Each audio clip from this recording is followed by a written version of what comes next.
the wide, wide world of sports is going on here? I promise you, whatever scum did this, not one man in this force will rest for 1 minute until he's behind bars. Now let's grab a bite to eat. Yeah, come on. I feel the hot wind on my shoulder and the touch of a world that is older. I hit the switch and check the number, and then I slumber. I hear the rhythm ringing through it. Flamenco guitar and cumbia music. I hear the talking of the DJ. The devil listen, what does he say? I'm on a Mexican radio. I'm on a Mexican world radio. Yeah! Broadcasting live from high atop the J.P. White Building in downtown Roswell, New Mexico. It's Mornings with Mike Winters on 106.5 Roswell's Talk FM. Is that what I sound like when I talk? Now, here's your host, Mike Winters. And good morning, one and all. Welcome to Mornings with Mike Winters. I am he. That would be me, Mike Winters. Happy Tuesday, everybody. Welcome to it. Second day of the rest of your life. Yeah. It seemed kind of nice out this morning. Yes. It's sunny. And you know what, dude? We're right on just the knife edge, dancing on the volcano's edge of springtime. Yeah. It's the time change this weekend, and then springtime, I think, next weekend? Yeah, or something like that. After Yeah, that? I don't know dates of official I think start. it's the 18th. March 18th, I think, is the official start of springtime, yeah. Okay. But yeah, I know that you're right. The clocks do spring forward. Spring forward, yep. This is the bad one. Well, that's one I arguable. dislike. See, now this is the thing. This is where you sacrifice a little to gain a lot. Whereas in the fall time, you gain a little to sacrifice so much. Think about how much you lose with that extra hour of sunlight, because you know it's dark at 5 o'clock. Seasonal affective depression is a thing, or seasonal affective disorder is a thing, and you know it's sad. It's a sad time to be a human. I like it. Springtime comes, you get your extra hour, the sun shines a little bit later, and this is coming from somebody who wakes up before the sun every day, so it's not really that much of a thing. But I hate losing the hour of the weekend. It messes up my weekend. it's 1 hour. It's 1 hour too many. Do it now. Do it right now. Set everything an hour forward so you don't lose that hour on this weekend. Well, I'm going to be an hour late for the rest of the week. Sure. Sure. That's something they're going to have to deal with. That's something they're going to. That sounds like a them problem, not a you problem. Okay. However, you got to reset your clock, sir. Well, all right. Well, them's going to fire me if I keep doing that. Then them won't have a problem no more. Just me's. Well, I'm not happy saying it's Tuesday. a perfect solution. I'm just saying it is a solution. It is. Yeah. Maybe I should just plan my vacations the week. Before every time change? Yeah. Yeah. Or like the week during, maybe the middle of the week. I would or just something. say if you did it, middle of one into the middle of the other, to have that like a cushion, Wednesday to Wednesday. that cushion on both sides. Yeah. Yeah, maybe that's what I need to do. Take Wednesday to Wednesday off during the week. You do lose some time because the argument is if you go Monday to Friday, you get a weekend on both sides. So you're losing a couple of days in that. But Or glass half full, you work 2 days, got another weekend coming. well, that's true. That's very true. You got a 'Cause weekend. You know those 2 days, you're basically just getting haphazard the whole thing. You got a weekend, then you work 2 days, then you're on vacation for a week. Then you work 2 more days, you got another vacation for a weekend. That's pretty sweet. You're not wrong. You're not wrong. You just got to cushion it with 2 days of work on either side. It's kind of like how life should be. 2-day work week, 5-day weekend. Oh, I 100% agree with that. The way the good Lord intended. Those 2 days are going to suck, like a lot. Or we just give everybody 2 different days. Because I feel like, and that's the thing, we have the same amount of stuff, and it's just how diluted can we get it over the course of 5 days or all in 2? It's the same amount of stuff. Yeah, we can figure it out. Doesn't the Europeans and stuff get like 37,000 vacation days a year and all that stuff? And have you noticed how uptight they always seem? Well, they do have a despite lot of all their vacation time. They do have a lot of wars going on over there. I'm saying, a lot of stress. But maybe it's because they have idle time, all that idle time. That's it. Yeah. Devil's hands, all that good. They don't. You know what? That's what it is. Europeans, you need a hobby. And maybe genocide isn't one of them. There you go. Solving problems, making real change. That's what Mornings with Mike Winters is all about. All right, let's fix that breakfast fish sandwich thing now. Boom. I'll tell you, I'm inspired to start singing the Rainbow Connection, though, right about now. Got some greenness going on the screen. Yeah, hey, Tanner, I don't know why. I don't know if it's the wire connection, but my screen's working. It's green today. I just think I need to walk up, just whack it once across, like upside the head. Yeah. That seems to fix all the tech stuff in my world. Oh, it disappeared. He said, fine, that you get no screen. Well, you don't like the color green. How about the color black? How about nothing? Total inside baseball. Nobody can see that. Yeah, no, it was That's all all us. That was all us here. But happy Tuesday. Hope you're having a good one. Let me give you the rundown for today. We're going to replay an interview this hour. Congresswoman Yvette Harold joined us Friday. Talked to her for about 30 minutes, talking about the war in Ukraine and Congress and all that good stuff. So, why? What's going on? Is there a thing? something about green screens. But so we're going to play that conversation for you from Friday. In the 8 o'clock hour, about 8:15, we're going to have the folks from Healthy Kids Chavez County join us. Paula Camp and Becky Joyce, and I believe Shelley Montgomery with Dexter Schools will be joining them as well. So we'll get an update from them and talk about some of the things they've got going on. And then in the 9 o'clock hour, about 9:15, Robert Reynolds will join us for his monthly visit. Fill us in on things happening over his poetry group, gospel singing, things like that around town. The Genealogical Society, which never flows off my tongue freely, it just does not. Genealogical Society. It just doesn't. Genealogical. Yeah, it doesn't flow. For It's me. okay. It's kind of like me with the word anachronism. If I don't say it like super slow, I mess that up every time. Yeah. Good thing you don't have to say that very often. It very rarely comes up, which is nice. But it does come up. It does. So. Every now and again. But, and then, of course, we'll have all of your hourly features that include the news of the local, national variety, Wall Street business updates, and whatever else we can come up with for today's show. Not to go full blown old man yells at cloud on everybody, but gas prices are killing me. Yeah. I drive a subcompact and it's destroying me. I mean, it's my Back gosh. to $4 a gallon gas again, and who knows if it's... We're at record. We're about to break records. Like, I remember those $4. I want to say 430 was like the record here. And Back in six years ago, wherever it was. No, it was like 08, 09, something like that. Was it that long ago? Yeah.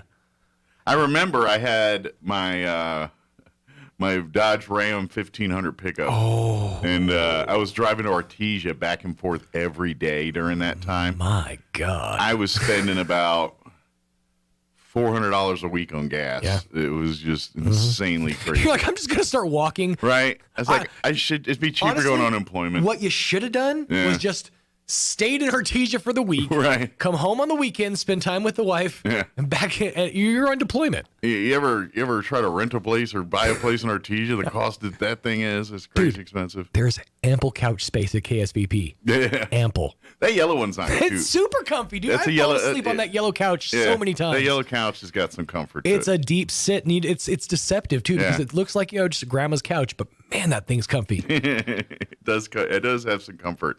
I remember sleeping like in between chairs a lot back when the conference room was in a different room than it is now. It was in a smaller room in the hallway, and they had a little table and chairs in there. And I remember being sick one day, and I had to do something, so I couldn't go home back here. So I literally went in that room, spread out 2 chairs, passed out.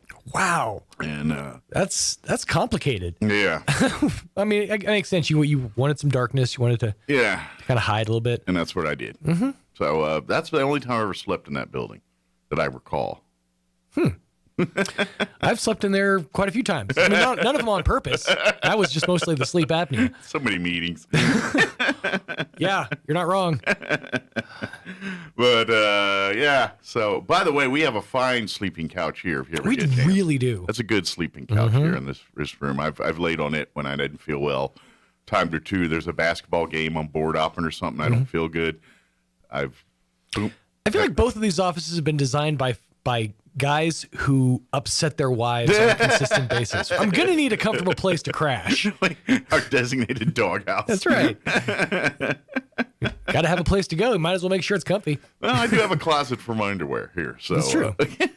Which I thought was weird when I first started here, but you learn over time. And then after a while, you're like, oh, now I see why he has it. Yeah, exactly. By the way, the green is gone. It is. I had to just check. I was like, oh. TV's no more jelly. So I think it was just we were blowing its mind with all the blue. I don't know. Maybe it was angry. Maybe that was Hulk TV. He was mad. He's like, fine, I won't work for you. Ooh, Hulk Mornings with Mike Winters Hulk Edition. That's what it was. Did the rundown. I think we got everything covered here. I'm gonna go. I don't know. I've had really bad stomach heartburn problems. It's heartburny stomach last night. I was getting sick last night. Like I threw up and it was like acid. And I don't know why. I take Prilosec and everything. I don't know if it's my meds, but man, boy howdy, it was just like pure acid. That's one of the worst. Yeah, and I'm still kind of doing that. That's the Ashley Simpson disease. If you're not careful, that's going to make you dance a jig and start lip syncing. Well, I can't say that didn't happen already. Fair enough. Far be it for me to judge how you start your Tuesdays. Weird when it just triggers right in the middle of a shower. Tell me what's everything gonna be. I kicked the curtain off. It was weird. 7:16. Let's get you up to date on the weather. I'm meteorologist Steve Hamilton with your Pecos Valley weather. It looks pretty good for the next couple of days, and our temperatures will be on a little bit of a warming trend. Low pressure is moving through northern New Mexico, but not much effect on our weather pattern here. Sunshine and mid to upper 50s for the high today. Overnight will be clear and cold, down to the mid 20s, and then we're in the upper 60s, maybe 70 on Wednesday, and sunny. I'm meteorologist Steve Hamilton, and that's your latest forecast. Thank you, Steve. Currently 23 degrees. It feels warmer than that. It says 23, but it felt warmer to that to me out there, but who am I to know? Here in Roswell, humidity is at 50%. Winds currently out of the south at 6 miles per hour. Sunny skies today. Highs in the upper 50s, 57 officially with south winds 5 to 10 miles per hour. Tonight, mostly clear with an overnight low of 24. Southwest winds 5 to 10 miles per hour. Wednesday, warm tomorrow. 69 for a high under sunny skies. A little breezy, south winds 5 to 10 early for the afternoon, picking up 15 to 20 miles per hour. Wednesday night, clear skies with an overnight low of 29 degrees. West winds at around 10 to 15 miles per hour. Thursday, sunny skies, highs right around 60 with north winds 10 to 15 miles per hour. Thursday night, we're looking at a 30% chance. They're saying snow now after 11. Partly cloudy with an overnight low of 23 and a 40% chance of snow early on Friday. Mostly cloudy through mid-morning and gradually clearing with a high of only 42 on Friday. And then things warm up for the weekend. Sunny, 63 for Saturday. Sunny and 74 on Sunday. So a bit of a cold spell there.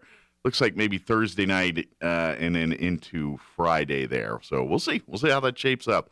They were talking rain earlier, now snow, and, well, you know how I think. I think it'll be nothing by the time we get here. I hope I'm wrong. We need the moisture, but it is New Mexico. It likes to do that. All right, it is 18 minutes after 7 o'clock. We're going to get you into your Roswell Livestock Report recap with Smiley Wooten. Quick commercial break, and then we're going to play our interview we had Friday with Congresswoman Yvette Harrell. That's on the other side of the break. Don't go away.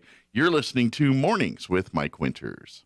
Good morning. This is Smiley Wooten at the Roswell Livestock Auction. 903 head of cattle sold on Monday on a steady to lower market with excellent buyer tenants compared to last week. Stocker calves sold 5 to 10 lower. Feeder cattle 8 to 10 lower. Packer cows and bulls sold steady. 3 to 40 pound steers 203, 217. 3 to 40 pound heifers 185, 187. 4 to 500 pound steers 186, 203. 4 to 500 pound heifers 161, 185. 5 to 600 pound steers 157, 186. 5 to 600 pound heifers 142.50, 161. 6 700 pound steers 145.50 to 157. 6 700 pound heifers 134, 142.50. 7 to 800 pound steers 138, 145.50. 7 to 800 pound heifers 131, 134. Packer cows 80 to 92.50. Canner and cutter cows 70 to 80. Packer bulls 95 to 107, feeder bulls 80 to 87. The cow-calf pairs not tested this week, and the top half the bred cows $1,000 to $1,350 per head. We do appreciate the business, and we'll talk to you next Monday morning. This is Smiley Wooten, Roswell Livestock Auction. This time of year, we all like to have fun talking about four-leaf clovers, rabbit's feet, and the luck of the Irish. But when it comes to finding a nice pre-owned vehicle you can really count on, you need more than just luck. You need a dealer like Roswell Ford. Here at the Tailgate Nation, we have the best selection of pre-owned vehicles in southeastern New Mexico. Great-looking late-model pickups, SUVs, sports cars, and family sedans. But more important than how they look is how they run, so Roswell Ford puts every one through a rigorous 139-point inspection. On top of that, Roswell Ford gives you a 3-day money-back guarantee, so if you find something you don't like, you can just bring it back. That's a lot more than luck. That's true peace of mind. And if you really have a nice car or truck you'd like to sell, please bring it by. We'll look it over and make you an offer on the spot. So when you're ready to move up to a newer vehicle, don't take chances. Come see your friends at Roswell Ford, the Tailgate Nation, at the corner of 9th and Main, and leave your rabbit's foot at home. Celebrate spring break at the Spring River Zoo with one of their exciting day camps. Each day is a separate camp where children will enjoy animal-themed crafts and games, fun educational activities, a guided tour of the zoo, and amazing encounters with the animals. For children aged 4 through 6, events will take place March 14th and 15th from 8 a.m. till noon. For children aged 7 to 12, themed camps will take place March 16th, 17th, and 18th from 8 a.m. to 3 p.m. Call the Spring River Zoo at 575-624-6750 or visit roswellconnect.org for information and to reserve your ticket. The ultimate Wi-Fi experience is now available to you thanks to Smart Home Wi-Fi with Plateau. Get fiber-to-home technology 100 times faster than the average household internet speed. Plateau has multiple plans to fit your family. With Fast, get true 100 megs per second upload and download speed. With Faster, get true 500 meg. And with Fastest, get 16 gigs of download and upload speeds. Learn more at plateaufiber.com. Get the speed you need with Plateau. Tried, true, trusted. Here's a Mornings with Mike Winters fun fact. You burn more calories sleeping than you do watching television. For the ultimate workout, fall asleep in front of the TV. Here's Mike Winters. Joining us on the phone this morning, we have Congresswoman Yvette Harrell back with us. Good morning, ma'am. How you doing today? I'm great. Thank you so much for having me. It's always glad to have you join us here on the radio this morning. I know a lot's happened since we last spoke. Russia went to war and and everything else here. So a lot's happened since the last time we talked. It really has. I mean, it's just, between the, what's happening, like you said, over in Russia with the Ukrainians, with the State of the Union and just, policies that are being introduced and just all kinds of stuff. So, yeah, never a dull moment for sure. Absolutely. So let's, before we kind of get into, I want to talk a little bit about some of the other stuff that you guys are dealing with. But as far as what's going on in Congress from the Russia perspective, what's some of the things you're seeing coming across your desk or some of the rumblings they're talking about in Congress there?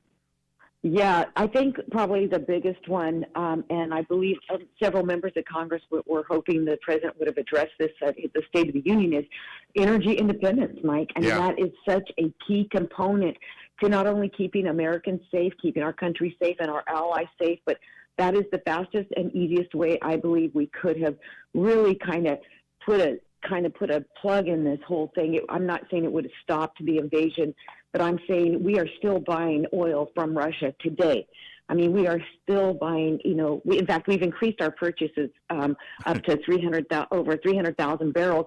And what's interesting to me is, I heard Biden say that he wants to tap our reserves, but what I think the American people do not know is our reserves have never been lower than they are right now. Wow. And this makes no sense because we have the ability to be energy independent. We saw that just a year and a half ago. We were 2 years ago, and now we're not. Exactly. So, yeah. Exactly. And so they keep talking about, the environment and climate and all this, but, Why is it that we will buy oil from a country that doesn't have the environmental regulations that we have? Sure. And yet somehow that's going to, it is such a hypocrisy and so dumb. But really, for me, the biggest thing that I think Congress is talking about is, number one, is definitely oil energy independence, but also looking at the bigger picture going, look, we need to become oil or energy independent. And let's secure our southern border. Now we have people flowing across the border. We've talked about this so many times. We don't even know who's coming into our country, and yet we continue just to worry about other things that are not as pressing to the American people. People want to know about the cost of gas, prices of food, supplies, the wait times now on supply chains, and all these type of things. And yet we didn't hear any of that from this administration the other night. And while I do appreciate that this administration is working with NATO and they are working together to put some of the sanctions in place, I think there was a bigger hope that we would have talked more about energy. Yeah, and you're absolutely right. This is something that, and I think the general public, we see things like, because we hear that the pipeline that got closed down, and now they're saying, like you said, we're still buying oil from Russia, and you said, tap into reserves and all of this, and you're absolutely right that it's turn the pipeline back on, start drilling again. That's an easy fix, and it's all good for America and bad for our enemies right now, and or the people that aren't for us, and so I don't understand why that's not even being considered. That's the part that's, and I'm sure a lot of other people see that, and yourself as well are shaking your head or scratching your head about this. Well, exactly. And I think a lot of people, I believe this last year has given people an opportunity to really kind of get engaged and see what is going on in terms of policy and coming out of Washington, D.C. And I believe it has been an easy transition to look at the hypocrisy and then understand, like you just mentioned, that executive order that killed the Keystone XL pipeline, the 11,000 jobs with that, and then just chipping away and vilifying our energy industry, no lease sales on federal lands for over a year. I mean, this makes no sense, and it just continues to give the industry itself just the instability of not knowing what this administration is going to do, and how we can even think about, the other night when he said, he wants to give all the government vehicles, he wants them all electric. Well, that's just a great idea, except for the lithium that he needs for those batteries is largely controlled by China, and yet we talk about these things, and yet they still do not seem to understand that child slave labor for these critical minerals, and that is, we're not supportive of that. We've got the ability to do these things, to mine these minerals, hard rock mining, energy, and liquid natural gas, everything else right here at home. And yet we don't see any movement in this administration to make America stronger. Sure.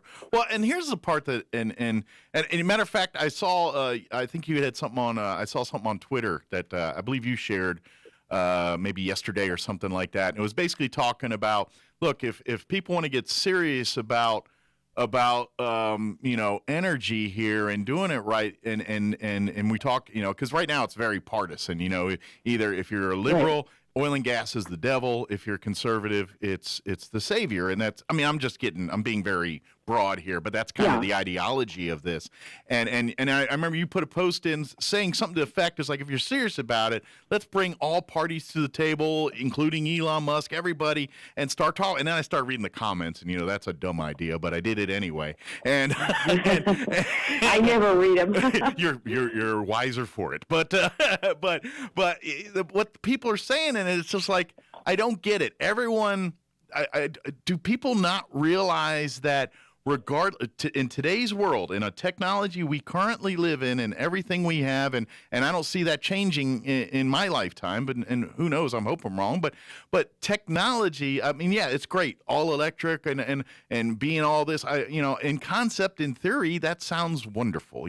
Sure, we love this perfect world where everything gets, but do they not realize that no matter what form of technology used to make clean fuel, oil and gas has a vital role in that. It doesn't, and everything else in your life does. Every piece of plastic matter of fact, the phones and tablets that everyone's complaining about everything on, oil and gas has a part in that too. That's the part that Exactly. doesn't get me. It's like you realize you're biting the hand that feeds you because you're being promised or want ideas that really aren't technologically available to us yet. In theory, that's wonderful, but till you figure out how to make plastic with something that doesn't require petroleum-based products, you're not going to fix anything. And that's and that's what I'm saying is it all plays a role. And until you can get a car that goes 400 miles on a charge or a tank of gas consistently, you're never going to replace oil and gas with that car. You're just not going to do that. That's right, and actually, you nailed it. And the demand for energy is not going to go away, and that's what I think is the missing link, if you will. There's some mindset that people have this idea that fossil fuels and energy, as we know it, you and I talk about it, is just such a bad thing. It's just so disruptive, and yet they don't even realize how many things have the, like you said, petroleum-based product, whether it's the plastic, clothing, makeup, medical equipment. I mean, it's so many items that we take advantage of every single day. Absolutely. And like you said, I think yes, everybody wants clean air, clean water, clean environment, and we've seen our energy industry, our ag industry, and others make huge strides to eliminate, the amount of emissions, et cetera, and to protect our environment. We've done an amazing job in this nation, and yet we are still being vilified. And like you said, and this is what people need to understand: the idea of what they're coming up to, an all green everything.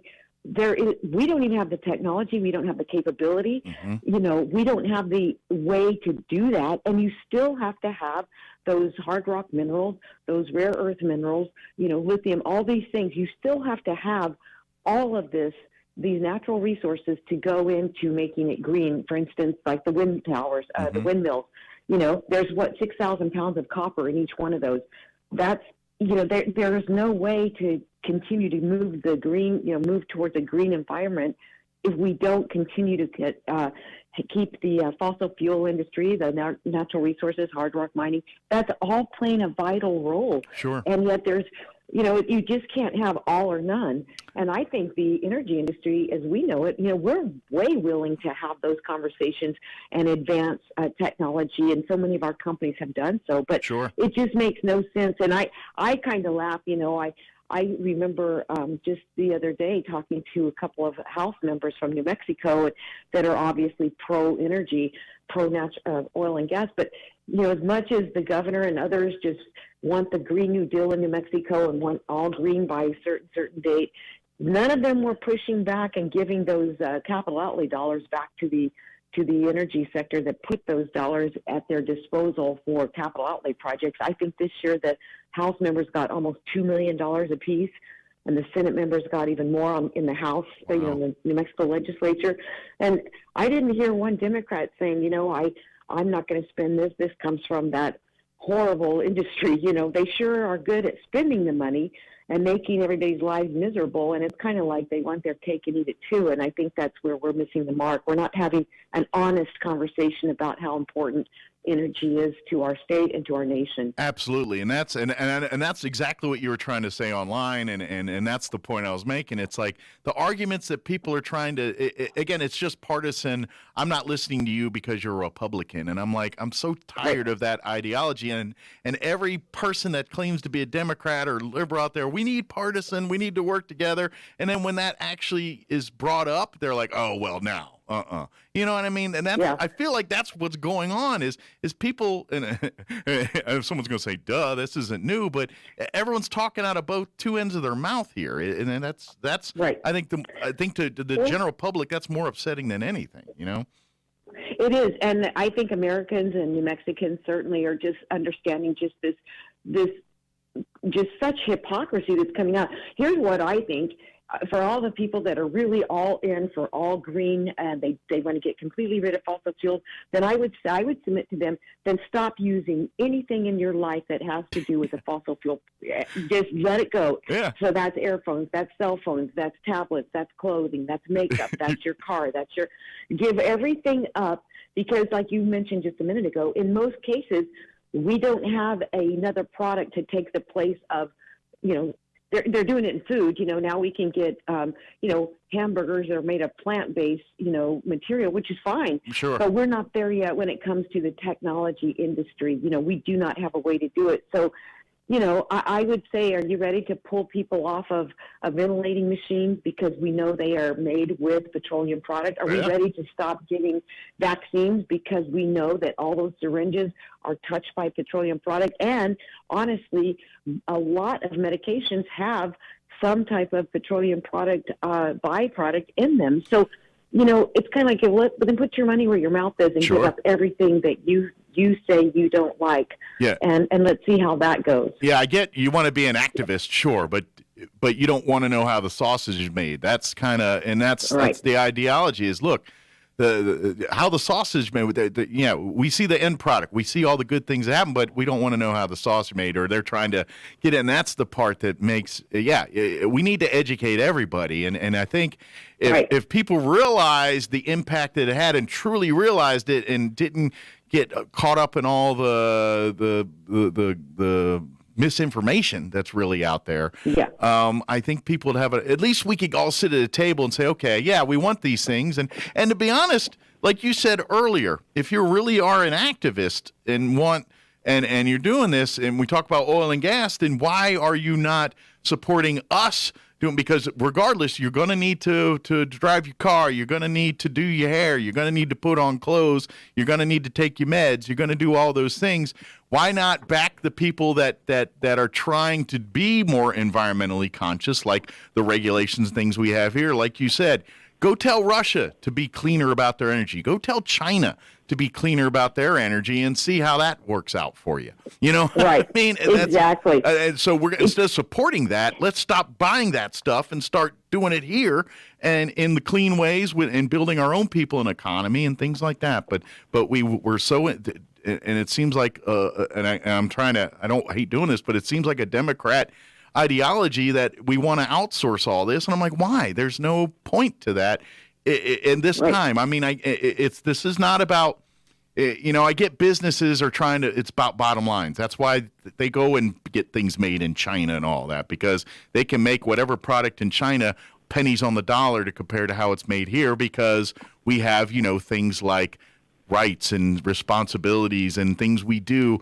to protect people where they don't so much. And so, but most of us at the end of the day, like, I don't care as long as I got my cell phone for $500 instead of $1,000. You know what I mean? And that's exactly.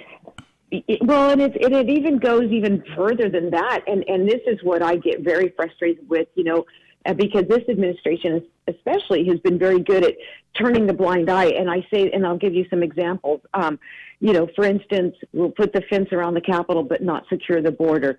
We'll put these mandates for masks or vaccines and all this on American workers, American business owners, but not on those coming across the border illegally. But here's what is really, they want all this stuff from China, but they won't address the child slave labor. Yeah. But here, they just turn the blind eye. And just like right now when we were talking, the demand for energy is not going to go away. And there are nations right now that are for the first time having access to liquid natural gas for cooking, for heating their homes. The mortality rate has gone down because of liquid natural gas taken into countries that had never had it before, that were still burning sticks and whatever they could find to cook and clean their homes. And are we going to just shut all that off because they can't go green? I mean, we're talking about areas in the world that do not have the infrastructure, and may never have the infrastructure to go all green, have the grid and all this. So how are we going to chop off the opportunities to so many people in poverty that are now benefiting from the energy that we produce here in America and around the world? It makes no sense. Absolutely. You're right. We can have a whole show on this. I know. I'm just curious. You were at the speech Tuesday night, right? In the House there sitting. Okay, I watched it. I did not go. Okay. Yeah, and because magically COVID has obviously left the U.S. House of Representatives, because up until literally, and I will be honest, just a few hours before, they were first saying you had to get a ticket, you couldn't bring anybody with you, you had to have a COVID test, you had to have proof of vaccine, you had to wear the N95 mask. I mean, they had all these mandates. and they had very few people that were going to be there. Then as the day went on, they started lifting some of that, and then all of a sudden you see the House of Representatives, nobody had on a mask. That's the first time I think anybody's seen Nancy Pelosi without a mask in over a year.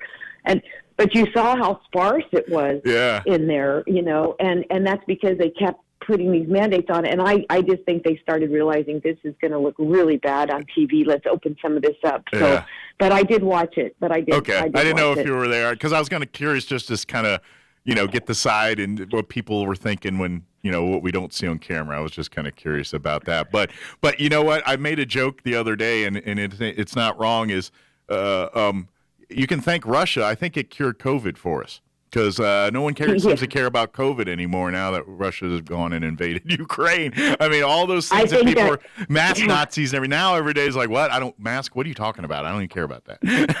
Right. Yeah, it just makes no sense. That's what I'm saying. It's magical how suddenly, we found the cure. And here's what's even kind of made me kind of smile is I heard an ad on TV up here in Washington, D.C. just this week that said it's talking. I thought it was going to be for the vaccine, but it actually started talking about we need to get vaccinated for the flu because now, suddenly now we can get the flu again. We haven't had the flu for over 2 years, but now the flu's coming back. And so, and we all can agree, look, COVID is serious, and there's always going to be a variant. Absolutely. And I think we all know of someone that passed away from it. And I hate that this happened. Yeah. But I hate even more that they took advantage of the fearing, fear mongering, and then really stepped on people's individual freedoms and rights. And that's where they took it way too far. And I think it's backfired. I think Americans are over that. Absolutely. Because you think about it. I mean, yes, at the beginning where we didn't know a lot of stuff and, err on the side of caution, I understand. But 2 years later, and we've got a grasp on this thing, why isn't life exactly how it was in 2019 at this point? You know what I mean? Right. As far as how we live our lives. Sure, be cautious. Like to get your vaccinations. Do, people that are on who have weak immune systems and are susceptible or in the parameters that this is a deadly thing for you, then yes, those precautions need to be done for those folks. But at the same time, we can't shut down the world to do that. And now we can't help the people that really need help because we don't have material or anything or any of the stuff we had pre-COVID is all out of sorts, and now the days of you just walking into something and grab it and getting out is hit or miss now because of all this mess. Yep. And it's going to be a while before we get back to that point because it's going to take time for the world to catch up on that stuff. It's absolutely going to take a while, and certainly with the instability in Ukraine and Russia, with everything happening now, there are so many things that are uncertain for industries. And what I thought was interesting the other night is it was, as my friend Mark Meadows said about the speech, he said it was like twice baked potatoes. There was something good, but then no follow-up. For instance, out of nowhere, President Biden said, we need to secure the border. Music to our ears, but yet then he didn't say how, or he's going to do the fence, or he's going to, put more troops on the ground, or more resources. He just went right into something else, or, the same way he talked about things that would matter to us, but then no path forward. But what he never addressed was energy. He never addressed the economy, the failed policies that have driven the inflation up to a 40-year high, the cost of gas at the pump, and like you just said, supply chains. I mean, I think in there he did try to say that somehow used car sales have driven inflation up, which makes no sense since we're not talking about manufacturing vehicles. We're talking about vehicles that were pre-owned. It just made no sense, and I think most Americans came out of there thinking, what was that? We didn't. There's no takeaway. Like there was not a path forward. And like I said, I appreciate the fact that he did speak about Ukraine, but the speech was 1 hour and 2 minutes long, and he talked literally for 30 minutes about Russia and Ukraine, which granted that warranted having a dialogue, but that was half his speech. And so I think Americans were waiting for, okay, so what about us? What about the home front? What about our kids, the education process, the getting people out the couch and back to the workforce? And it just kind of fell flat, I believe. We're almost out of time, but I kind of want to talk just real quick, get back to Ukraine and Russia here. Do you guys get intel briefings at all on some of this stuff, or do they leave you in the dark on that, and that's reserved for higher echelons in the circles there. Well, we had an unclassified briefing right after it came out, and we then had a classified briefing here, which I hate to say this out loud, but I will tell you on the classified briefings, and we had those with for some other issues, is normally then you get out of the briefing thinking, and then you're hearing it on Fox News or you've seen it last night. Gotcha. So it's not super classified. Now, I am going to be on a briefing call this afternoon with members of the Armed Services Committee and a couple others. They're doing a briefing, and so I'll be anxious to see what they say. But one thing I will tell you, Mike, that kind of made me it just made me sit down and go, wow, we have a new intern in our office, and we're always bringing in interns. And she's young. I mean, I think she's like 20 or 21 or something. But she was telling me that this was so surprising to her to see this stuff on TV, how they're showing, because she said she was like 2 when 9/11 happened. So when all that was going on, the Scud missiles, and we were kind of watching for the first time a war take place before our very eyes because of the TV and all this. Sure. And so she really kind of made me think, wow, there's a lot of young people who are for the first time seeing this destruction and what's happening. And I think it's alarming for them. It's alarming for me too, for all of us. But I just thought, wow, that's an interesting thought, because we just get to where we take, our technology so for granted with, TV and Facebook and all this. And I thought it was really telling. And I could tell she was gravely concerned, but she told me it's not just her, it's a lot of her friends. When they're seeing it, they just can't get over it. And, absolutely. And I think it's maybe pushing some of our younger generations to think about, what's happening in the world and what's happening in our government and how are these decisions being made. So but it was really an interesting dialogue I had with her, and it made me think, we just sort of take it for granted seeing this stuff because we're used to it now. So interesting turn of events. Yeah. Well, I was just kind of wondering because, like some of the things I've heard and some things I've read and have been told to me when we talk about what's going on over there, and it's not black and white like media and everyone wants to make it out to be. And what I mean by that is Ukraine is one of the most corrupt countries on the planet. That's a statement it's true. It is. They that's why they're not in NATO. That's why, because there's a lot of corruption there.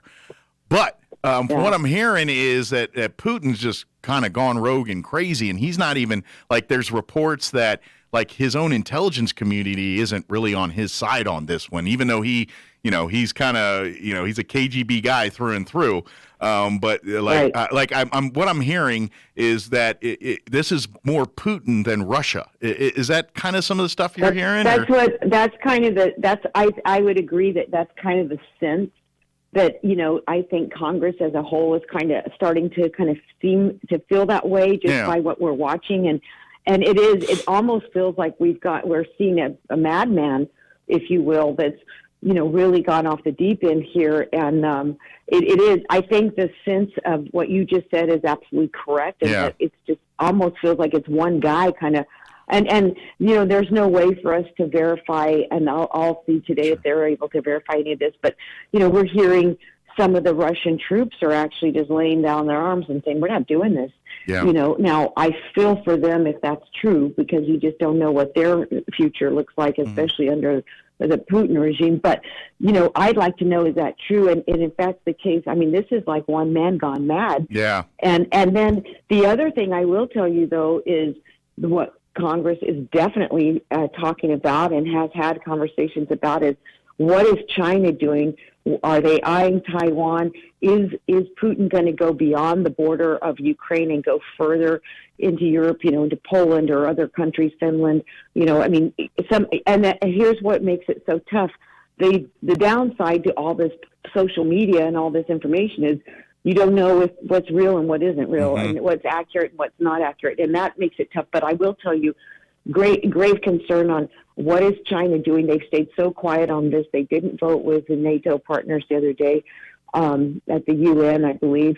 So what is Taiwan doing? And should America, and I'm I'm just saying, should Americans now, should this administration be looking to help Taiwan in a proactive way or not? I mean, what do we do? And I think there's been not a lot of confidence in this administration and with his cabinet, especially if we look back to what happened in Afghanistan. The confidence level to Milley, Blinken, Mayorkas, all these guys, I mean, that's not great. There's not a lot of confidence in these guys right now, and that's not helping, at all. Absolutely. And so it does beg the question, what do we do from here? Is this, when does it end, and what do we need to be preparing for? But can't stress enough, though, energy independence ought to be our number one priority. Yeah, but you're right about the Taiwan thing, because you're like, what's next? You almost see how this plays out here is going to dictate what others are going to do next. You know what I mean? And that's what we're worried about, is like, hey, if Russia does this, who's to say China's like, okay, well, they did it here, well, we're going to go take Taiwan and do, and that's what we're worried about is, all right, this is setting a precedent we don't like very much right now. Exactly. Yeah. And no doubt China's watching to see how the world is reacting and how America, and I'm just so disappointed that I feel, and I believe I'm not alone in this, I think many Americans feel this way. We feel, I think, our global standing, our global ability to truly lead has diminished under this administration. I really don't think this would be happening under the Trump administration, or even another strong leader. And here's why. And Mike Pompeo, and Mike Pompeo said it the best. When this first started kind of going, 10 days ago, Mike Pompeo, I heard the best statement ever. He said, look, the rift between Russia and a number of countries, but Ukraine, and he said nothing on the world stage has changed. The only thing that has changed is America's administration.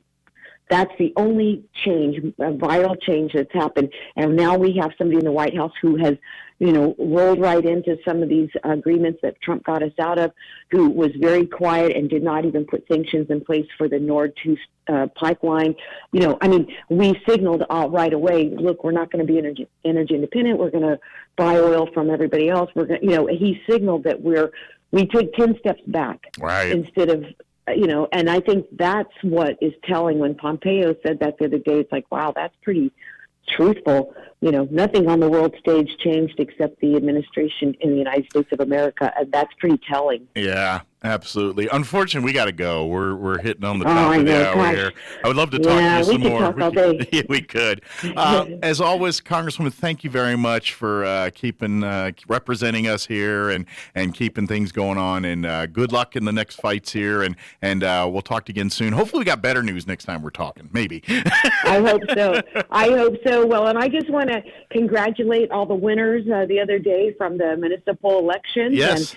And I look forward to coming back to district soon. I'm not there this weekend, but I'll be back next week. So I'm looking forward to seeing everybody, and I just thank you for your time. And you just have a really blessed weekend. You do the same, and don't work too hard, and stay healthy. Sounds good. All right, Mike. Thanks so much. Thank you, ma'am. Take care. Bye-bye. You bet. Bye-bye now.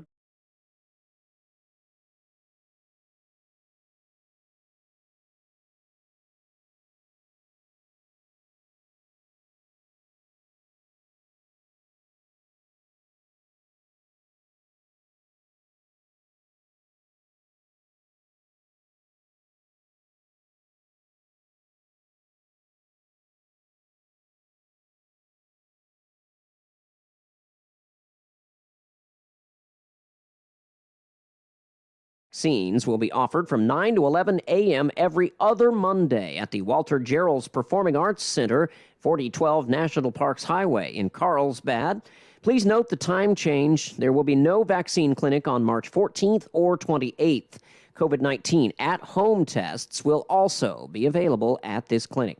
If you have any questions, call 885-4191. You're up to date. I'm Jared Sorello. As Russia continues its indiscriminate killing of innocent Ukrainians, the 9,000-watt signal of a small radio station blankets Washington, D.C., with 24-hour-a-day pro-Russian, pro-Putin propaganda and lies. Here's the story of 1390, WZHF. I'm Kim Commando, brought to you by T-Mobile. Their advanced network now goes farther than ever before. Visit T-Mobile.com/55 today.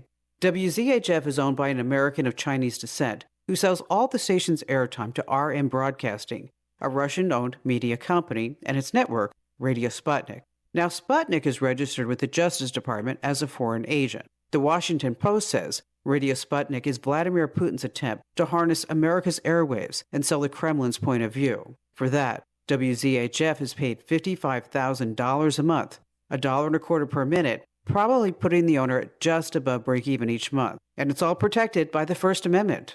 Learn more at commando.com. I know we probably have a lot of entrepreneurs and small business owners listening right this very second.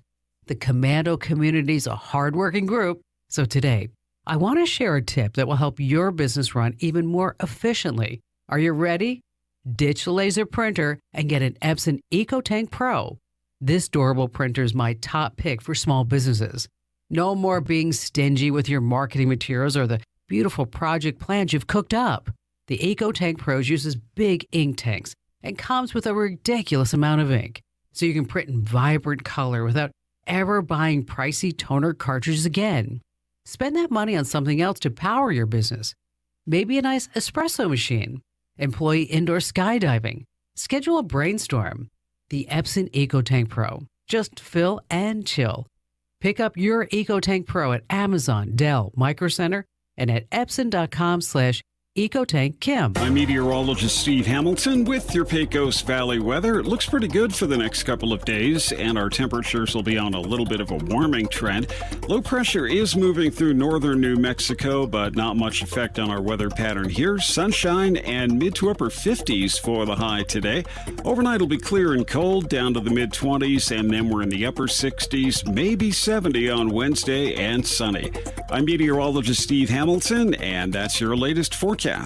It's time for the Chavez County Sports Report. It's state quarterfinal time for the Gateway Christian girls basketball team in Class 1A. Gateway Christian is the 5th seed overall, and they are 18-2, but they are taking on a team that they've already played this season and lost at home to. Number 4, Melrose. Melrose is 20-7 overall. These two teams hooked up back on February the 18th, and that was in Roswell. Melrose won that game 43-36.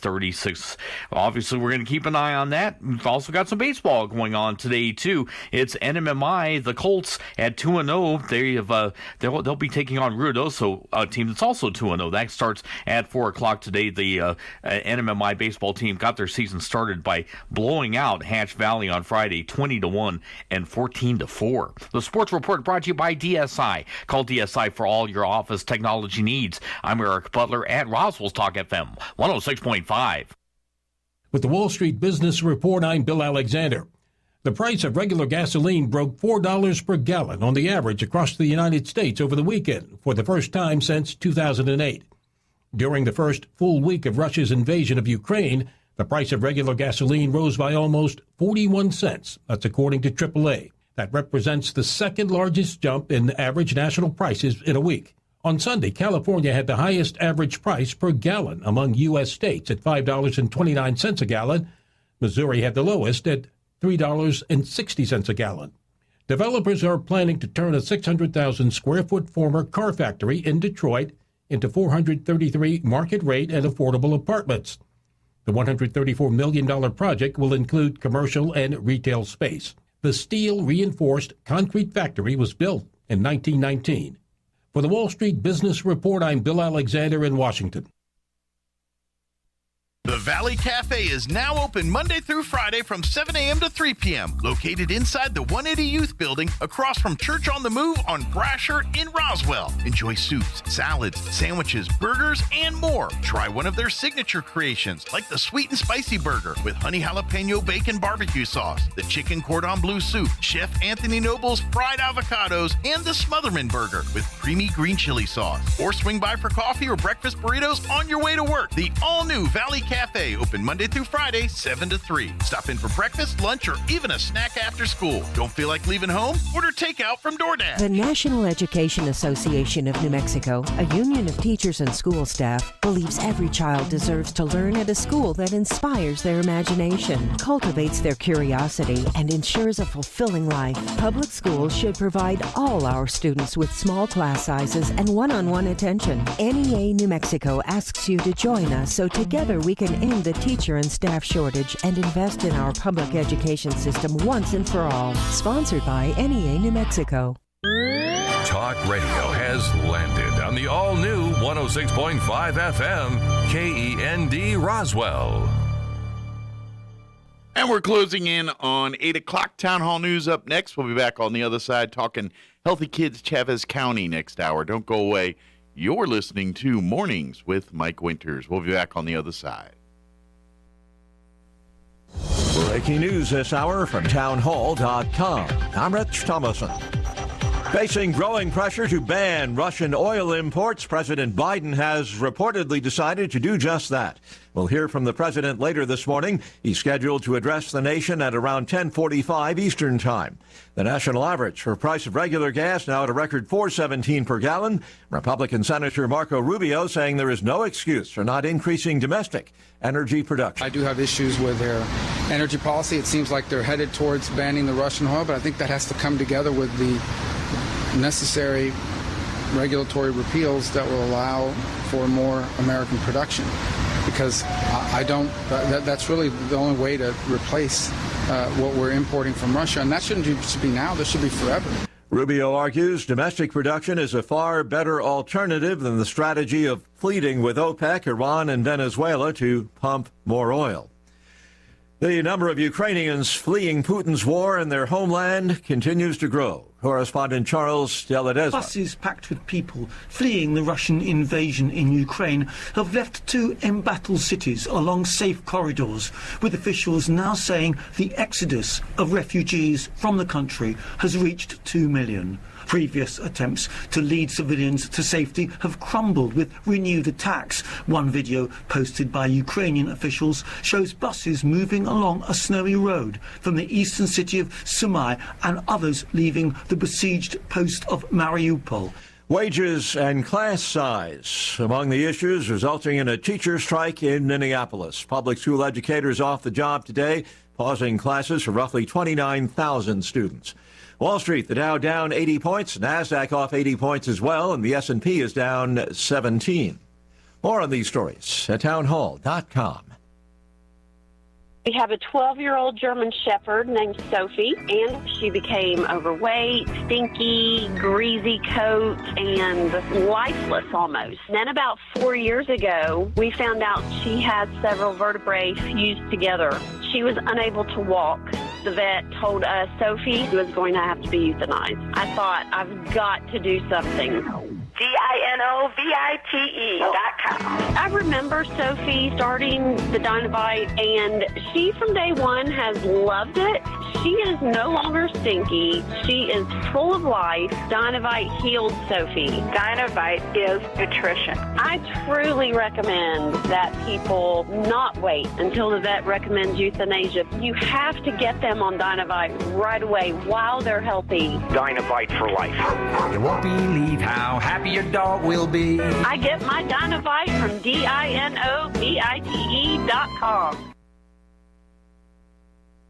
Republicans are voicing early concerns over Senator Ron Johnson's re-election bid ahead of a potentially unprecedented Democratic onslaught to unseat him. Democrats boast that ad spending will reach 9 figures in Wisconsin as they seek to highlight Johnson's proclivity to sound off on hot-button issues. And while Johnson is anticipated to enjoy a favorable political environment this November, early Democratic maneuvering has sparked GOP nail-biting and shot Johnson's race to the top of Senate Republicans' defense priorities. In an interview last week, Senator Rick Scott, the chair of the National Republican Senatorial Committee, said Johnson was taking all the right steps to win a third term, but the win would be hard-fought. Bernie Bennett reporting. The coronavirus Omicron variant is overwhelming Hong Kong, prompting mass testing, quarantines, supermarket panic buying, and a shortage of hospital beds. Even the morgues are overflowing, forcing authorities to store bodies in refrigerated shipping containers. News and analysis at townhall.com. Tighter and tighter still. The Biden administration proposing even tougher anti-pollution standards for new big rigs, further driving up the cost of those vehicles. The proposal by the Environmental Protection Agency would require the industry to cut smog and soot-forming nitrogen oxide emissions by up to 90% per truck over current standards by 2031. Although truck manufacturers are working on battery, electric, and hydrogen fuel cell powertrains, the EPA says the proposal is not a zero-emissions truck requirement. Rather, the agency says there are pollution control devices in development that can keep diesels in use and still clean the air. John Scott reporting. After 20 years, a Guantanamo Bay detainee accused of involvement in the 9/11 plot has been sent back to Saudi Arabia to undergo mental health treatment. More on these stories at townhall.com.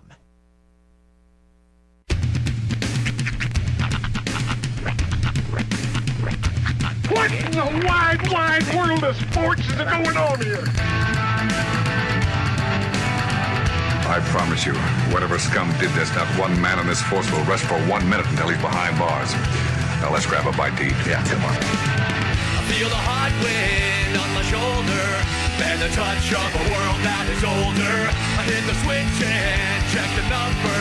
Leave it on and then I slumber. I hear the rhythm ringing through it. Flamenco guitar and cumbia music. I hear the talking of the DJ. The demolition, what does he say? I'm on a Mexican radio. I'm on a Mexican radio. Broadcasting live from high atop the J.P. White Building in downtown Roswell, New Mexico. It's Mornings with Mike Winters on 106.5 Roswell's Talk FM. Is that what I sound like when I talk? Now, here's your host, Mike Winters. And good morning. It is 6 minutes after 8 o'clock. Welcome to hour number 2. The Deuce. Mornings with Mike Winters, right here on 106.5 Roswell's Talk FM. Looked like you were prepping your body up to do that. I was gonna. You kind of leaned back and got all you. I was gonna, and then I'm like, down. you know what? Let's just bring it back down. let's subvert expectations. You're starting to pump up there a little bit. Right. I was like, and then I was like, okay, all that for that. All right. Save the guns for Tres Inviernos.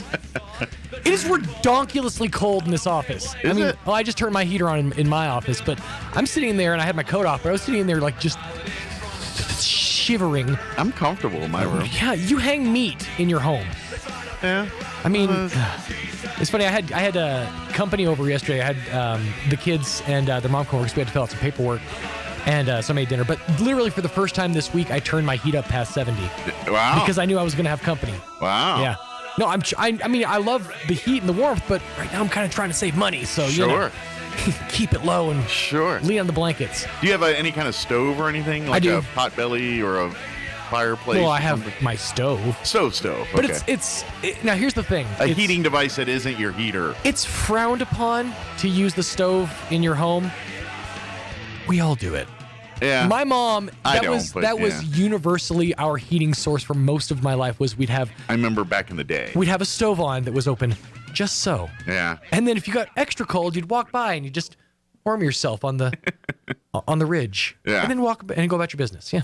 I know when I was in the Air Force and we were launching jets, one of the things, and it was cold out, one of the things we would do while we're launching jets to keep warm was if you were launch assisting, like a A-man or B-man, which basically helping. A-man's the crew chief, but B-man helps to launch the planes. You stand by a fire bottle, you kick some chalks. And, the B-man is the A-man's A-man, right? Yeah, pull some pins. Right. That's kind of what you do. So I did that a lot. And while we're waiting, while the pilot's sitting there, he's got everything cranked up. He's just literally waiting for the call to say, all right, take off. And so we're sitting in the hangar waiting for that. And so while we wait, we usually sit by the back end of the jet. And then you can actually stick your hands up. I wouldn't do it without gloves, but you can stick it up by the exhaust there because it shoots up. And you get a nice little ham warmer right there if you do it right. You got to be careful, though. You got to make sure you time it just right because you come down, you just have nothing but singed bones. Well, it works on the 117 because the way the exhaust comes out. It does not work on, say, an F-16 or you stand back there, you're going to be weenie roasted. But I feel like you're that close to jet exhaust. You're probably doing a lot more damage to yourself besides potential burns. Oh, I've been exposed to naphtha and everything else. I'm going to get cancer at some point. Yeah, that's what I'm saying. I feel like there's a Sokolov Law commercial that applies to you in some form or fashion. Yeah, every time I see one of these things about earphones or anything, I'm like, yeah, I could probably. That one I don't qualify for. Jump on board. You can get yourself $150. Yeah. After it's all said and done. Actually, the one that I think that I'm actually kind of like I could be seeing is the naphtha one, because that's something I used a lot when I was in the Air Force.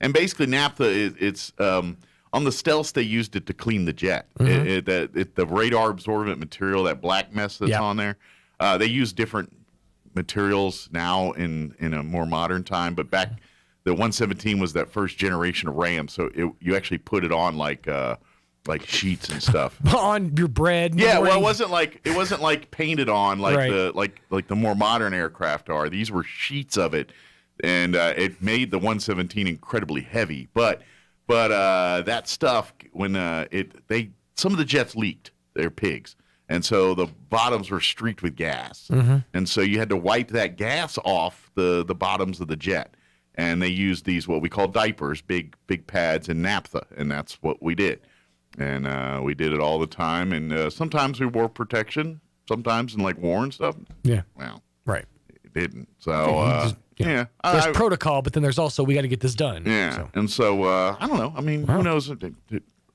Maybe I'm dealing with it now. Don't even realize. And here's the problem, though. Naphtha, delicious. It's the biggest problem. So hard to quit. Tasty on a cracker. It's so tough. Put it up against a rock or something. Or something. Yeah. It goes good with cheese spread. Yes. By the way, I got it in my home right now. And I didn't have a vessel to try it yet, so now I have a vessel. Yes. Awesome. I'm on my way over. It's crunchy, not creamy. It's crunchy, not creamy. Ooh, fancy.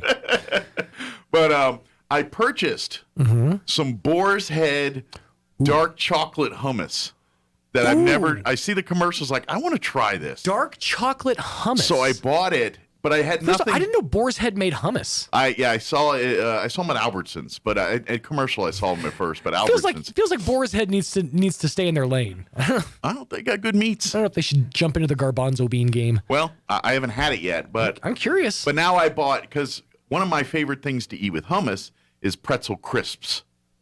Do you know those? Yeah, they come in a blue bag, a red bag, or a black bag and white, and they're like pretzels, but just the outside part. Right. And I find them a fine vessel for hummus products.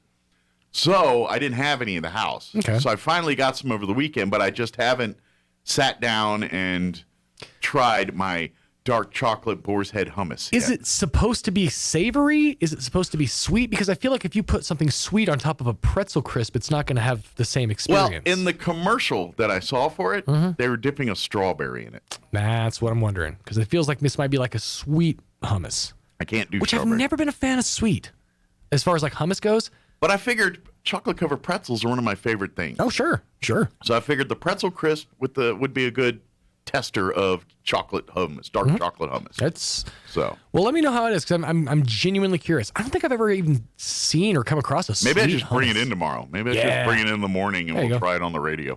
Bring in a bag of pretzel crisps. Heck yeah, Hummus Wednesdays. Yeah. Let's make it a thing. Now, were you a fan of hummus before hummus was like a thing? Because now it's like trendy and everyone's all into hummus. But I remember back in the 90s when I worked at a bagel bakery and we served hummus and sprouts. Unless you were Jewish, no one cared about it. I can tell you precisely when I got into hummus. Yeah? It was 1997. And I only know this because when my mom was pregnant with my younger brother, she had gestational diabetes. So we had to change our diet completely. We started shopping at what was before Whole Foods Kids, there was a store called Wild Oats. We started shopping at Wild Oats. That's where you soil them. Yes. Or sow them, just depending upon how you I like to soil them, not sow them. You soil your wild people oats? sow, I soil. That's frowned upon. But yeah, no, we'd incorporated different foods into our diet, and one of the big ones was hummus and flatbread. Okay. So I got real into hummus and tabbouleh that year, and couple other things. Okay. But all right. Well, I'll bring couscous is another big one. Shoot me a reminder if I don't, maybe, and I'll try to bring it in tomorrow, and we'll just try it on the air together. Heck yeah. But I was that weird kid because I was like, they sold hummus in the store, like the Sabra or whatever. But I was the weird kid eating hummus and flatbreads, while everybody else was like doing, Dunkaroos or whatever. Fruit roll-ups. That's right. Yeah. You all know that weird kid. His name's probably Mark. See, I kind of dug it. I got into a bagel bakery when I was like 18, 19 and worked at a bagel bakery. Here we go again. Yeah. The bagel story. I'm just kidding. I'm totally kidding. But yeah, that was the first time I saw hummus and sprouts. That's how they would serve it. And then it was the other time I tried bagels and lox. That was the first time where you put a salmon cream cheese spread and then actual salmon on top. And it sounds gross and looks a little weird. It sounds amazing, but it tastes delicious. You're getting me Semitically hungry this morning. Yeah, and then I spent many a time because it's Chesapeake Bay Bagel Bakery I worked at, so they sold bagel sandwiches and things. Mm-hmm. So, and I had an owner, and I've told you about him. He's the former auctioneer. He used to walk around going, "Give me 10, give me 20," walk around all the time. Yeah, that guy. But he loved to experiment on things. So there was always running different bagels and different combinations of things through the toaster. And this is bad for your business, and we're about to talk to Healthy Kids Chatham County, so maybe not the way to go. Let's just get it out of the way right now. You get a bagel of your choosing. Pick your kind. I don't care. Get a cream cheese of your choosing. I tend to go savory on these. Sure. Roast beef.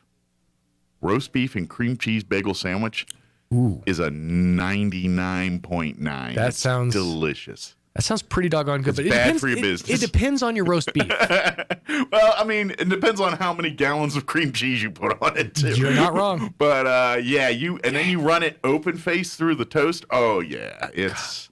I really, really want a bagel now. Oh, yeah. So bagel. Thanks for that. I'm a bagel guy. Like, pizza bagels, I'll make, forget those little ones when pizza's on a bagel, you can have pizza anytime. Yeah, that was long before those guys were making that. We're in there with real bagels, making little... Yeah. It's a delight. Y'all were visionaries. Look at you. We were. Look at you go. That's right. Healthy Kids Chatham County coming up next. We're going to talk healthy eating after all that bad eating talking. We're going to talk with them here in just a little bit. Before we do anything else, though, let's go ahead and get you up to date on the weather. I'm meteorologist Steve Hamilton with your Pecos Valley weather. It looks pretty good for the next couple of days, and our temperatures will be on a little bit of a warming trend. Low pressure is moving through northern New Mexico, but not much effect on our weather pattern here. Sunshine and mid to upper 50s for the high today. Overnight will be clear and cold, down to the mid-20s, and then we're in the upper 60s, maybe 70 on Wednesday, and sunny. I'm meteorologist Steve Hamilton, and that's your latest forecast. By the way, if you're going to go with that roast beef and cream cheese thing, pair it with something a little crunchy, maybe some sprouts or a little bit of onion. It really does make it to a next level. Just if you're doing your own depravity cooking like that. Currently 33 degrees here in Roswell. Humidity is at 43%. With winds currently out of the southeast at 8 miles per hour. Sunny today and a high of 57 expected. Winds will be out of the south 5 to 10 miles per hour. So really not too bad today. I mean, I could take 57. It's near 60. Like Coke, you'd be all right. For tonight, mostly clear with an overnight low of 24. Southwest winds 5 to 10 miles per hour. Warmer tomorrow. Wednesday, we're looking at sunny skies. Highs near 70, 69 officially. Little breezy tomorrow, though. South winds 5 to 10 early. Southwest 15 to 20 for tomorrow afternoon. Tomorrow night, mostly clear with an overnight low of 29 degrees and west winds 10 to 15 miles per hour. Thursday, sunny, highs near 60, north winds 10 to 15 miles per hour. And then Thursday night and Friday, cooler with moisture possibly in the area. They're saying a 30% chance of snow after 11 p.m. Thursday night, partly cloudy with an overnight low of 23. Friday, we're looking at a 40% chance of snow in the AM hours. Mostly cloudy throughout the morning, then gradually clearing by the afternoon. Highs of only 42 on Friday, so it's not going to warm up a bunch. And then looking at your weekend, it does warm back up. Saturday, we're looking at sunny skies with a high of 63, sunny and 74 on Sunday. So definitely got a little cool spell there Thursday night, Friday. Hopefully, knock on wood, get a little moisture out of that. We'll see. We need every drop we can get. All right, it is 18 minutes after 8 o'clock. We're going to take a 2.5-minute commercial break, and then we're going to have the folks from Healthy Kids Chavez County. I believe Shelley Montgomery with Dexter Schools going to join us as well. Don't go away. You're listening to Mornings with Mike Winters. If your tires are flat, need your car fixed, our reviews are better than mixed at Big O. At Big O Tires. We do the job fast and with a smile. Whatever the problem, we go the extra mile at Big O. At Big O Tires. Trusted service, no need to lie. Hop online, our reviews are high at Big O. At Big O Tires. Unbeatable service in all our stores. That's why we get such high scores at Big O. At Big O Tires. You can trust the team at Big O Tires for great service and even better deals. Come in today and save up to $100 instantly on select in-stock sets of Cooper, Nitto, and Pirelli brand tires. Big O Tires, the team you trust. Installation charges extra, required on all 4 tires. Disposal fees extra and up to 10% shop fee based on non-discounted regular retail price not to exceed $35 where permitted. Not valid with other offers. Valid at participating locations. Expires 3/27/2022. ENMU Roswell offers high school students the opportunity to get a head start on their college education journey into healthcare. Through the Allied Health Careers Pathway, high school learners can enroll in dual credit courses that introduce them to a wide range of careers that include emergency medical technician, paramedic, nursing, occupational therapy, respiratory therapy, medical assisting, phlebotomy, and nursing assistant. Start your healthcare career path at ENMU Roswell. Contact your high school counselor for more information. You want to feel important. You want to be a part of something bigger, something that matters and can help change things. You want to feel like you belong. We know. We felt that way too, and that's why we did something about it. We aren't just Army National Guard soldiers. We are normal people just like you. But our part-time service in the Army National Guard means we get to be more. When our communities are in need, we get the chance to stand up and do something about it. We get to serve in our own region and help the people we call neighbors. Whether they are in the mountains of New Mexico, the plains of Nebraska and Kansas, the ranches of Oklahoma and Texas, the farmlands of Missouri and Arkansas, or the bayous of Louisiana, we are here for our hometowns. And together, we can make a difference. Take on your legacy. Visit NationalGuard.com to find out more. Sponsored by the New Mexico Army National Guard. Aired by the New Mexico Broadcasters Association and this station. Here's a Mornings with Mike Winters fun fact. A group of 12 or more cows is called a flink. If you have only 11 cows, that's called a lot of cow pies. Here's Mike Winters. And good morning. It is 21 minutes after 8 o'clock, and joining us in studio this morning from Healthy Kids Chavez County, Paula Camp and Becky Joyce are back with us. And back from Dexter Schools, Shelley Montgomery as well. Good morning, everybody. Good morning. How are you doing with school and everything now? You ready for a break? I mean, I imagine spring break's around the corner. It's around the corner. We're just glad to be back in school. This is true, but I know regardless whether school's in session or in a classroom or in a home or wherever it was, you and your staff are going gangbusters, and you're trying to feed everybody in Dexter and beyond. We say Dexter, but it was kind of, especially during the hairier times of the COVID thing. Right. It was more than just Dexter you guys were taking care of. Yeah, So. they helped each other out, which was great. Absolutely. So I don't know if you're rested from that and ready to. It's probably nice to actually do menus in a cafeteria again, like the way. Cooking in the stoves and things that and you're serving to kids. And not in a sack lunch. Yeah. Yes. Right. We're going to get into that a little bit, speaking of menus in a little bit. So we're going to share a few things that's quite interesting. Very good. Very good. For folks that aren't familiar, Healthy Kids Chavez County is part of the umbrella of the New Mexico Department of Health.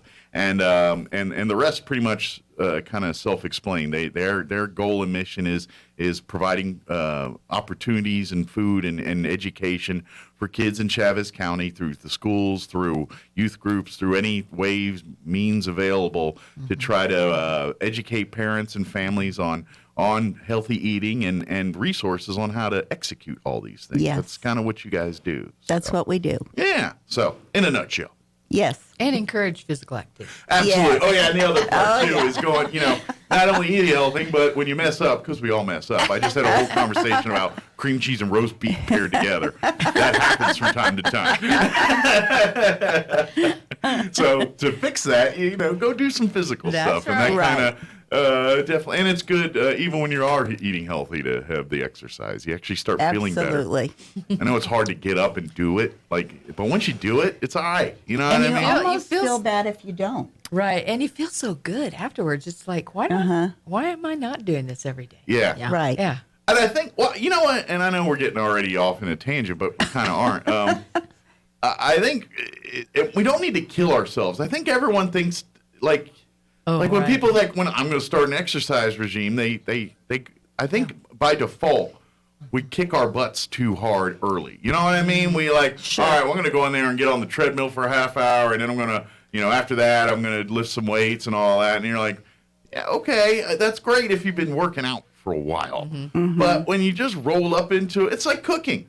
You've never cooked it before. You're not going to roll up and start cooking Thanksgiving dinner. You know what I'm saying? You're not going to do that. You're going to start off with some simple things. Do it a little bit at a time. Yeah, your exercise should be the same way. If you don't exercise regularly or do things, and then you go to the gym and wonder why you're about to die, that's what you got to build up to that. You got to, start by just taking a walk or doing things, and as you do it regularly, you're going to find that things get easier, and then you can up your game a little bit and say, you know what, I'm going to make that walk another block farther this time. Yeah, baby steps. Yeah, and that's really that's all there is to it. You don't have to kill it in one session. Right. And then when you find out it sucks, then you don't do it again. That's I think that's what we do.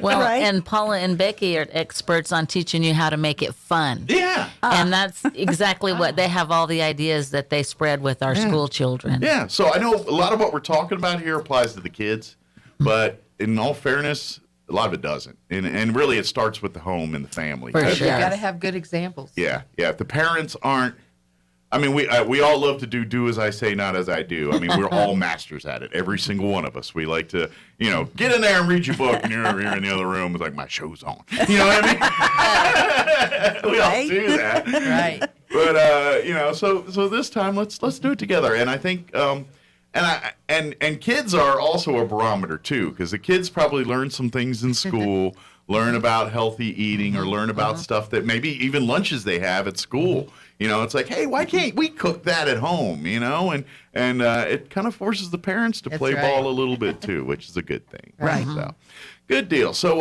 talk about events, things, anything we want to make sure we first get on people's radar here. I know we're just talking generalities here, but is there anything we specifically program things that we want to kind of get on people's radar right now? We are doing the Eat Smart to Play Hard program with 4th and 5th graders. Okay. We have 3 schools that are finishing up the program. It's a 4-week program where students take a booklet home that suggests a simple meal and a simple activity that they can do at home. Okay. And that's, like you were saying, we're trying to connect the home with what we teach the kids. Sure. So Sunset, Missouri Avenue, and Nancy Lopez are almost finished. Okay. Pecos started, I believe, last week or the week before. Okay. And they'll be finished pretty quick. And then we'll be going to the Valley, and we'll be doing it in Dexter, Hagerman, and Lake Arthur. Okay. Is the goal to eventually try to get in all the elementary schools? It would be great if we could. We added 2 schools this year. Good.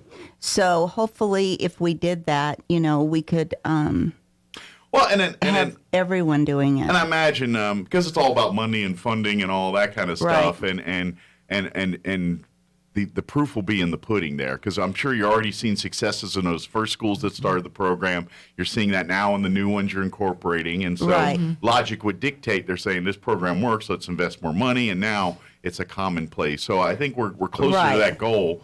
But the real trick is, when it is offered at your schools and things, make sure as families you to do it, participate in these and programs. it is funded by the University of New Mexico. They have a grant. It's the Pediatric Research Center that champions the program. Nice. Okay. And they keep lots of data. They make sure that it is being effective.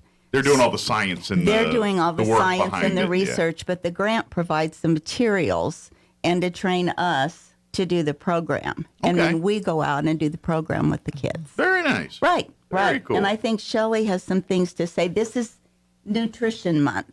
March is National Nutrition Month. So we use as a reminder to say, hey, you know, try to find healthy options and look for foods, even though, you know, ice cream tastes good, but we can find some options that work with it, right? For sure. She's doing some great things in Dexter.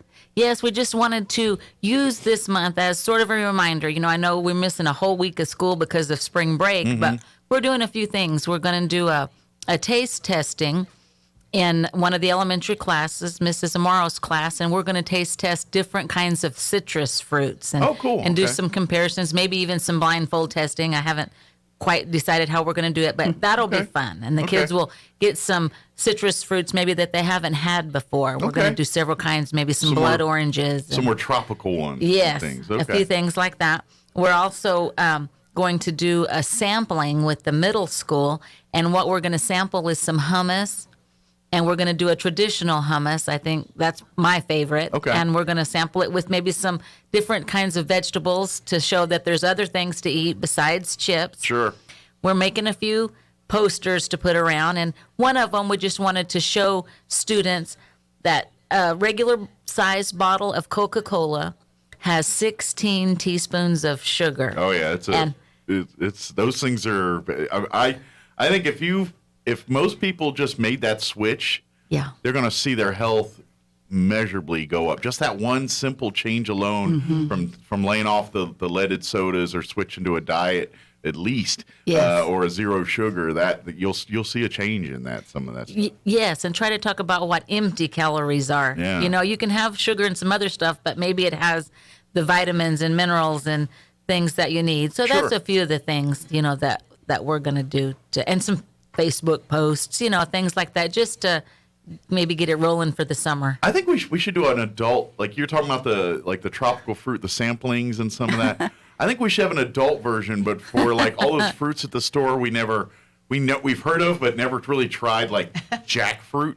Yes. Like, you know, you always see that, like they're from, you know, wherever, you know, where the Philippines or South Africa, you know, wherever some of these fruits come from, and you always see them and you're like, all right, you know, like you see them in a lot of juices and things, and you're like, all right, what's a jackfruit really taste like? Or what's I'm trying to think there's another one out there that they use a lot. I know, Shelley, you did one last year, that little furry looking. There's a program that schools can apply for that's called the Fresh Fruit and Vegetable Program. Okay. And that's actually what they encourage is to try some of those fruits that, you know, you may not even see them anywhere. Yes. And one of the ones that we tried was called a rambutan. Okay. And it kind of looked like a little hairy ball of a thing, but when you cut it open, y'all are brave. Yes, that's one of my rules. The kids love my fruit should not have hair. That's exactly what it looked like too, like something out of the ocean, even maybe. But a crustacean. Yes.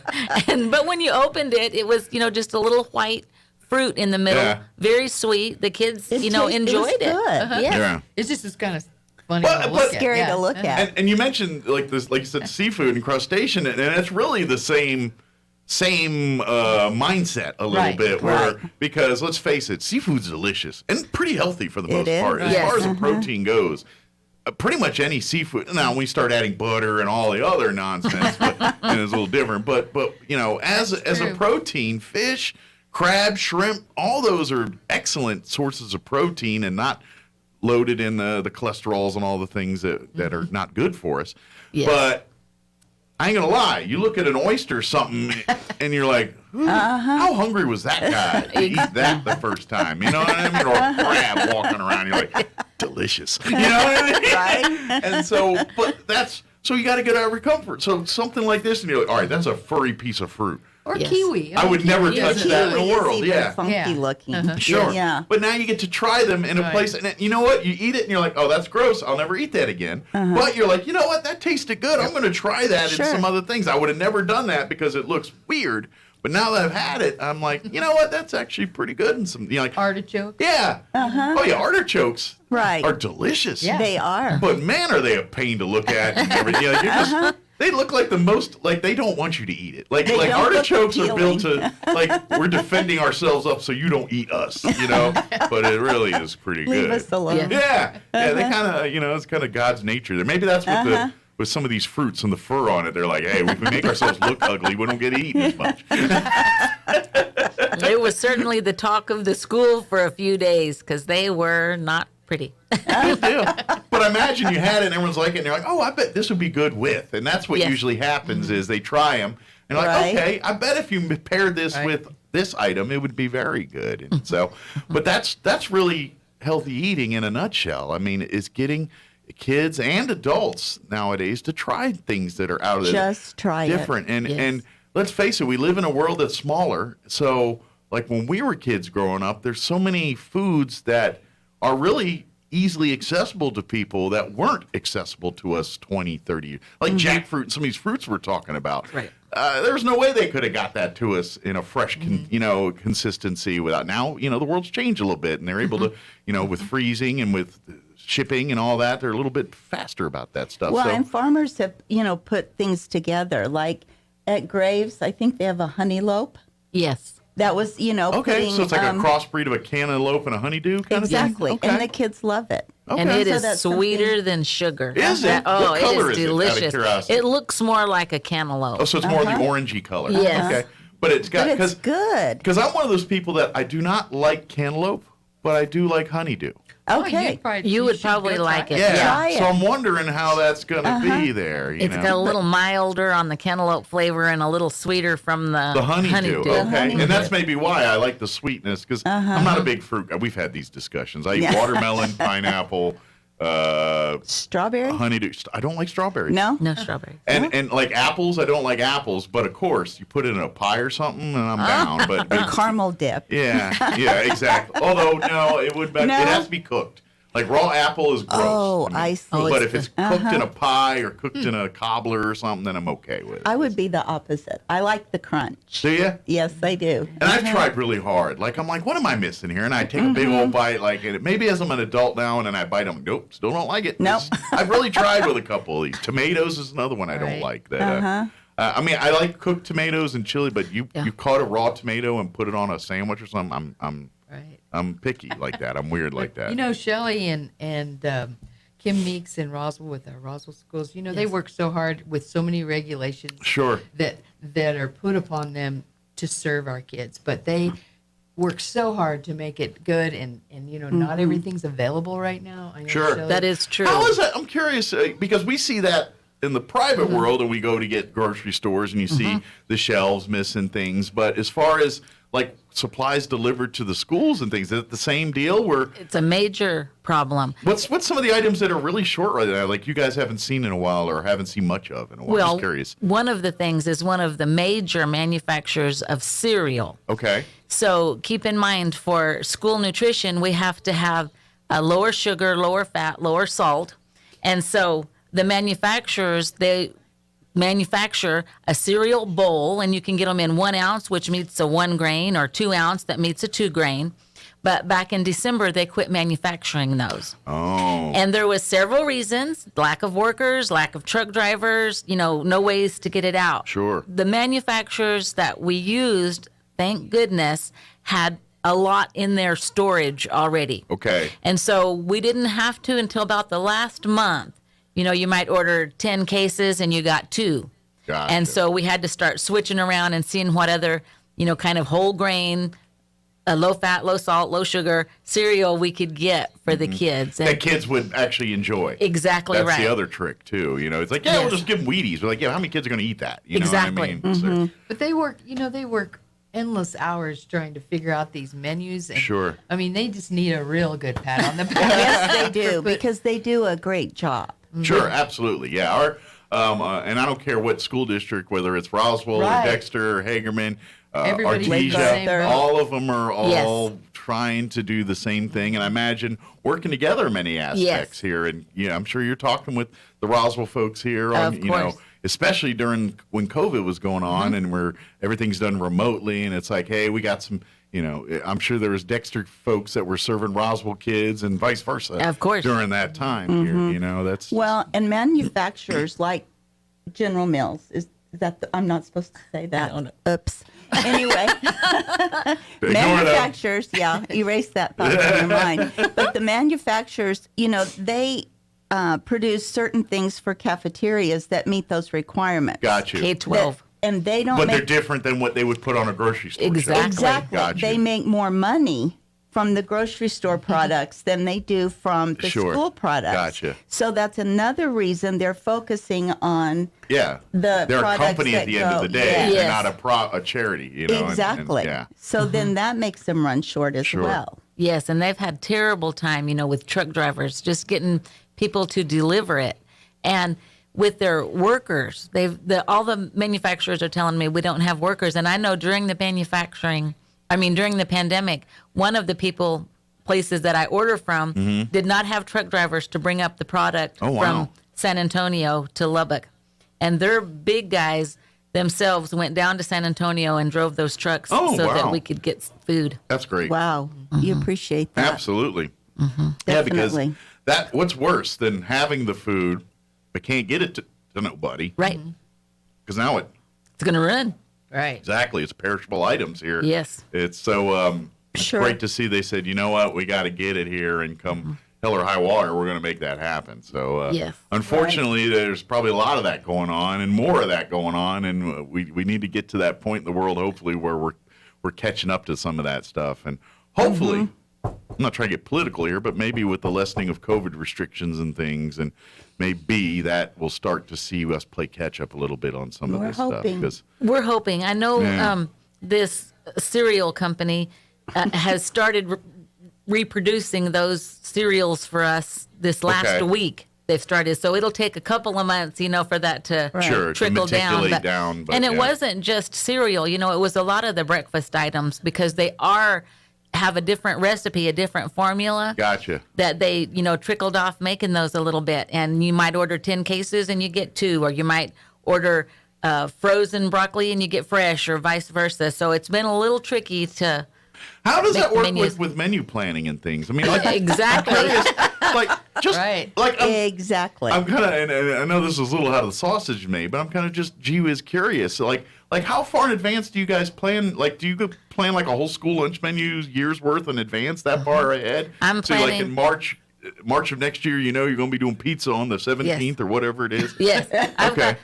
We've just ordered commodities. We just finished ordering all the commodities for next school year. Okay. So we've got all of those center of the plate, the most expensive items pre-ordered. They're already ordered, and those pounds and are the set aside. non-perishable stuff, obviously. Some of it, You can order that as you need it. Yeah, sure. But we make the whole menu the year ahead so Okay. that we know what we're going to feed the kids, because we have to meet those regulations. Gotcha. The minimum on, calories, fats, sodium, all of those things. We have to prepare that menu the year ahead. Sure. And to make sure that it's going to work, and what food items go together so that we don't go over our regulation or under. Sometimes it happens. Sure. So we and gotta hit it. I would imagine, too, it's very stringent. It's not like cooking at home. Because like when you're at home cooking and you're making spaghetti or something, but even just say you're making spaghetti or something, and I cook like this, and I'm sure other people do. You're like, you know what? I'm going to throw some of this sage in here for the heck of it. You know what I mean? Because you can't do that. And because obviously not just the dietary side, but even allergies and things. Because exactly. In theory, these kids have to know exactly the ingredients in there in case there's allergies and any of that kind of stuff. So you can't just on a whim be like, yeah, what make this really good? Mushrooms. Well, and not only that, we have other things besides allergies. We have kids maybe with diabetes. And those kind of things. So we have to cook a consistent menu. So when the nurse calls and says, how many carbs are in the spaghetti, or how many carbs are in this meal or that meal, we have those answers, and we don't have to stop and think, well, what did we cook? How did we cook it? So we have those recipes. I'm kind of curious too, and this is another just gee whiz kind of thing. In the world we live in now, more people make, choices in their eating and their styles and things. You got people that are, going towards vegetarian lifestyles, things like that. Do you see that in the schools where kids, like some of a portion of the kids are under vegetarians and they have to do menus accordingly? Do you see that kind of stuff at the elementary school level, or is that something you see later in Not so much in Dexter. We're very fortunate in Dexter. We have a lot of mamas that like to cook. Okay. And so they like most everything. We don't have too much trouble in Dexter with that. Gotcha. But there are options, that we can do that, are meatless or, Sure. We make salads Yeah. for the high school. I just didn't know if that was something that they incorporate in programs can. now way. It's like you got kids that come in. I would imagine with high schools and some of the older kids, that's a little bit more in place, but I didn't know with the elementary if that was the case. Because, I mean, let's face it, if you got a family and they're vegetarian or vegan, right. and when they come to school, they don't want to give their kid a cheeseburger, obviously. Exactly. So. And we're lucky that Shelley and I think also in Roswell, they have the salad option. It used to, we had a salad bar where the kids could fill their own. Sure, yeah. Because of COVID, they had to stop Yeah, that. they didn't like but that. they do have that option where the servers, they tell them what they want on Oh, their so salad. still a salad yes. bar, but you don't. Right. But it's one person doing all the serving. Right, Gotcha. right. Okay. We're hoping to get back to salad bars next year. We're hoping. But that's a nice, really great But I option. even offer. I would even say that the salad bar is much more effective than handing out prepackaged salads because. Oh yeah. Personal. I think a kid likes the idea of walking through and be like, "Yeah, give me that. Don't give me Yes. that. Give me that." They sure Exactly. You know, and I mean, adults like that. How many times do we go to the buffet salivate and it's like, "Ooh, look, I get that. Same thing, except it's Right. a salad bar. You know, Right. that's pretty healthy. You know, that's great. Yeah, unless you put a gallon of dressing on it, but that's Well, there is that. there is that. But at school, it's fat free. good. Right. So it's Right. so it's less damaging, but, Yeah. but even still, a gallon of fat-free dressing is better. Right. Is not as good as just less of dressing. So Exactly. We're finding different ways to create that flavor. Right. Which, that's what you guys do. And Right. You And know. recipe-wise, Shelley sent home recipes this Yes. year.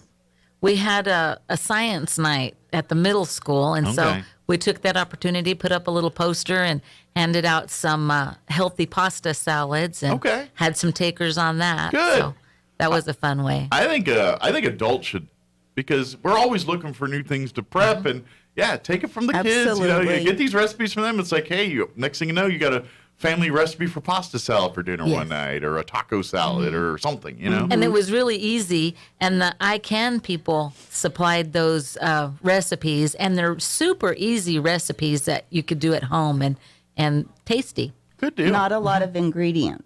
You know, just a few ingredients, 4 or 5, Okay. that you would probably have on hand, Okay, which And, is Paula's posted a lot of those on our Facebook page. yes. good deal. and in through our our- newsletter Right. Okay, very that good. we do.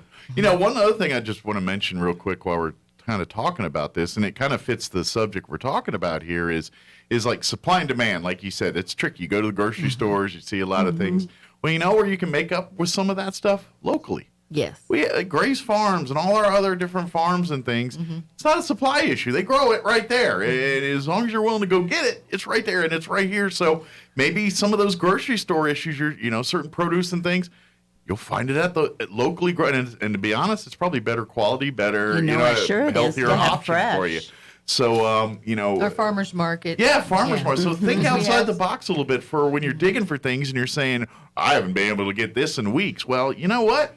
Maybe you can, just not, the way you looked at it, and actually a better version of it sometimes. So. Yes. Right. And Shelley, Dexter and Roswell both apply for the New Mexico Grown grant Okay. and have received it in the past. And they certainly use every penny of that, mostly at Graves. I use all of mine from Graves. They're right in my back door, so it's really it easy. just makes sense Yeah. too, yeah. It's right there. Yeah. And we're it's hoping convenient. It would be, we're hoping in the future that other districts will Sure. apply for that. I think that's got to be the wave of the future. You know what I mean? We talk about, supply chains. That you're going to need that globally. It's just part of it. But I think we can do the ancillary, or we can supply and even surpass in some cases by doing all the farm to table style stuff in schools. I mean, shoot, we're in a huge agriculture industry with dairy and produce and the things that are grown here. Why should we be wanting? We got beef here, we got produce here, we got milk, all of it right in our own backyard. And cheese. Yeah, exactly. It's all right here in our backyard. Yeah, it is. Why should we be worrying about hunger around here? We shouldn't. Well, and it's the truth. And the New Mexico Grown Grant, and I encourage all schools to apply for that because that actually benefits our school lunch program.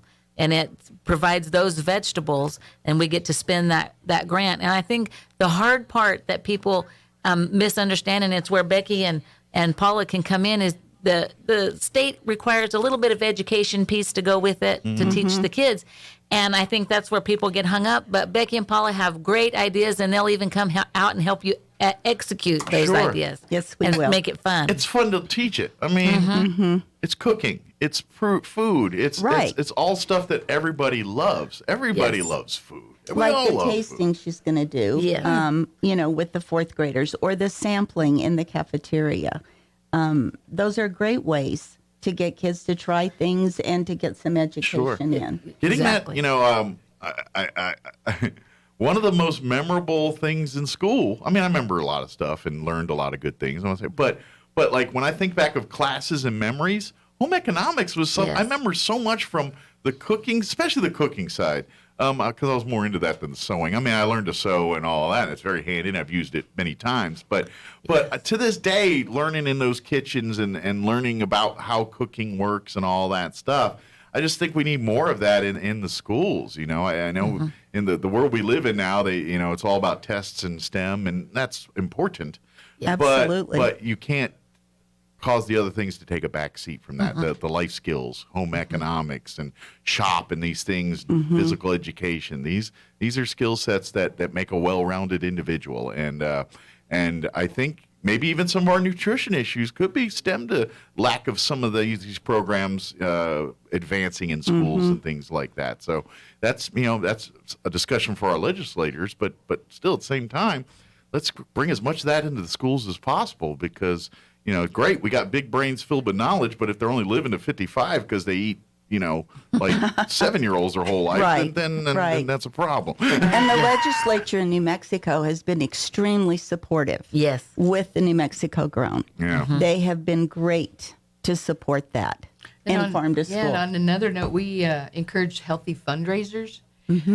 Healthy instead of selling those candy bars. Right? Those donuts and things. Those donuts. Donuts, yeah. In fact, Dexter's having pretty soon an elementary dance that's going to be a fundraiser for some educational items for their school. But, cool. But the dance is active. Absolutely. And so, Two birds with one stone. Dexter's getting ready to do that. In Roswell, we've had numerous color runs. I know East Grand Plains is working on a jogathon. Sure. And then they, had the kids get pledges, and then so many rounds around the track, they, earn money for that school, for that fundraiser. So we try to encourage that, and we have wonderful PE teachers in all of our Chaves County schools that have walking programs, and it's just a way of life. It's kind of changed, and I know during the COVID we had more people walking our trails and using our facilities in our new aquatic center that we've ever had before. Absolutely. So I think it's eating healthy and physical education or some kind of activity is absolutely for a folks, new way of life. For folks here in Roswell, obviously we're talking about the healthy eating and the food side of things. There's a lot of resources. Please reach out to the schools. Obviously, folks in Dexter, but that other part is, like you said, is go to RoswellConnect.com. That is all the recreation side to Roswell. If you want to get passes to the Aquatics and Recreation Center, if you want to be a part of the things at the zoo or the museums. I mean, those are more looking things, but that's physical and learning too, walking around the museums and doing all that, all incorporating some of that's all through there. So when you're done learning about good foods and eating healthy, use the Roswell Connect as an opportunity to find out what recreational activities are available here. We'll learn about the trails, the bike rentals, all the things that you can do over at the recreation center there. Well, and we have Bitter Lake trails. And we have a trail around the Lake BLM Van. area right there. I mean, there's all kinds of physical. And Lake Van has a trail around Lake Van. Maybe enter one of the Milkman Triathlons one year. There you go. Something like that. There you go. One year, we're about out of time, but our radio, we were sponsoring the Milkman one year, and we did our version called the Lazy Man Triathlon. So after they competed, they had to drink a thing of milk, sit in a chair for a minute, and there's something else equally lazy. I don't remember what it was. We're going to do that this time. We fed him milk. So. He was saying we had quite a few participants. I think they had to eat ice cream in like 30 seconds or something. Gosh. Yeah, the one in the cups of ice cream. But they had to do it like 30 seconds. Brain freeze. That's a real thing. That is a real thing. It's a hazard. But get involved in some of this stuff. Sure. That's part of the fun, and really, and create your own. I mean, that's the other thing too. If there's nothing the city's going on that you're into, fine. Go out to the park and start a pickup frisbee game or I even whatever. posted recently. We have a local dog training class, and they take walks down our trail with the dogs. There you go. And so, I mean, there's all sorts of different organizations that are getting out. Go volunteer, like the Humane Society. Oh, they yeah. always Oh, are yeah. looking for dog walkers, and especially this time of year when the weather's nice before it gets too hot. Right. If you're helping out the Humane Society and getting a little physical activity for yourself too, so it's a win-win for everybody. It is. So, It things like that. definitely is. Look for them. They're there. Yeah, That's right. Absolutely. Well, like I said, we're about out of time. Is there anything we wanted to get? We just got. I started telling stories about. And we skipped over. We'll be starting gardens, and we'll talk more about that next month when we come. But Mrs. Amaro is going to have a herb garden in Dexter. Nice. And getting that going. And she's a master gardener. She likes to garden, so we're excited about that. Nice. Lake Arthur's going to have a community garden. In Hagerman, we have Cody Montez. Okay. She's the ag teacher, and she helps us with gardening. And then in Roswell, of course, Dr. Ryan has her carrots going and beets at Pecos. And then we have Nancy Lopez that does a lot of gardening, and that goes to the cafeteria. Nice. They do at Pecos. So we'll talk about that more. Yeah, we'll do but that that's next time. going to get started. Okay, perfect. Yeah, that's the other thing. And by the way, if there's food you don't like, grow herbs. The herbs make things taste good. That's the secrets in the seasoning sometimes. Yeah, lower it in is. salt. Yeah, exactly. Yeah, other than salt. Yeah, there's other ones. Other than salt. Yeah, yes. other than salt. There's other seasonings out there other than salt. Right. They won't raise your blood pressure that quickly. And taste just as good. So, very good. And of course, you can, if you have any questions or want more information about anything we talked about, follow the Healthy Kids Chaves County Facebook page there too. There's always information and things going up and being posted there. Shelley, if anybody has any questions for Dexter Schools related things, is there a number or a website you probably could, is food service or anything? They do have a Facebook, and if there's anything specific, they can always call the school and ask for my office. I'll be glad to help with whatever I can do. And of course, if there's farms, things that are looking to partner with our schools here and wanting to do more, reach out. That's the key, is getting these in. We start these programs and things, which is great, but we need to invest more time, money, effort into those so that these programs become the norm in these things. Yes, that's exactly right. Maybe at some point we're talking 50% of the produce that kids eat in schools are coming from their own gardens and things. It'd be cool to say something like that at one point. It would be fabulous. Or coming from Gray's Farm or someone from right here in our own backyard. That would be beautiful. That's right. That's deal. right.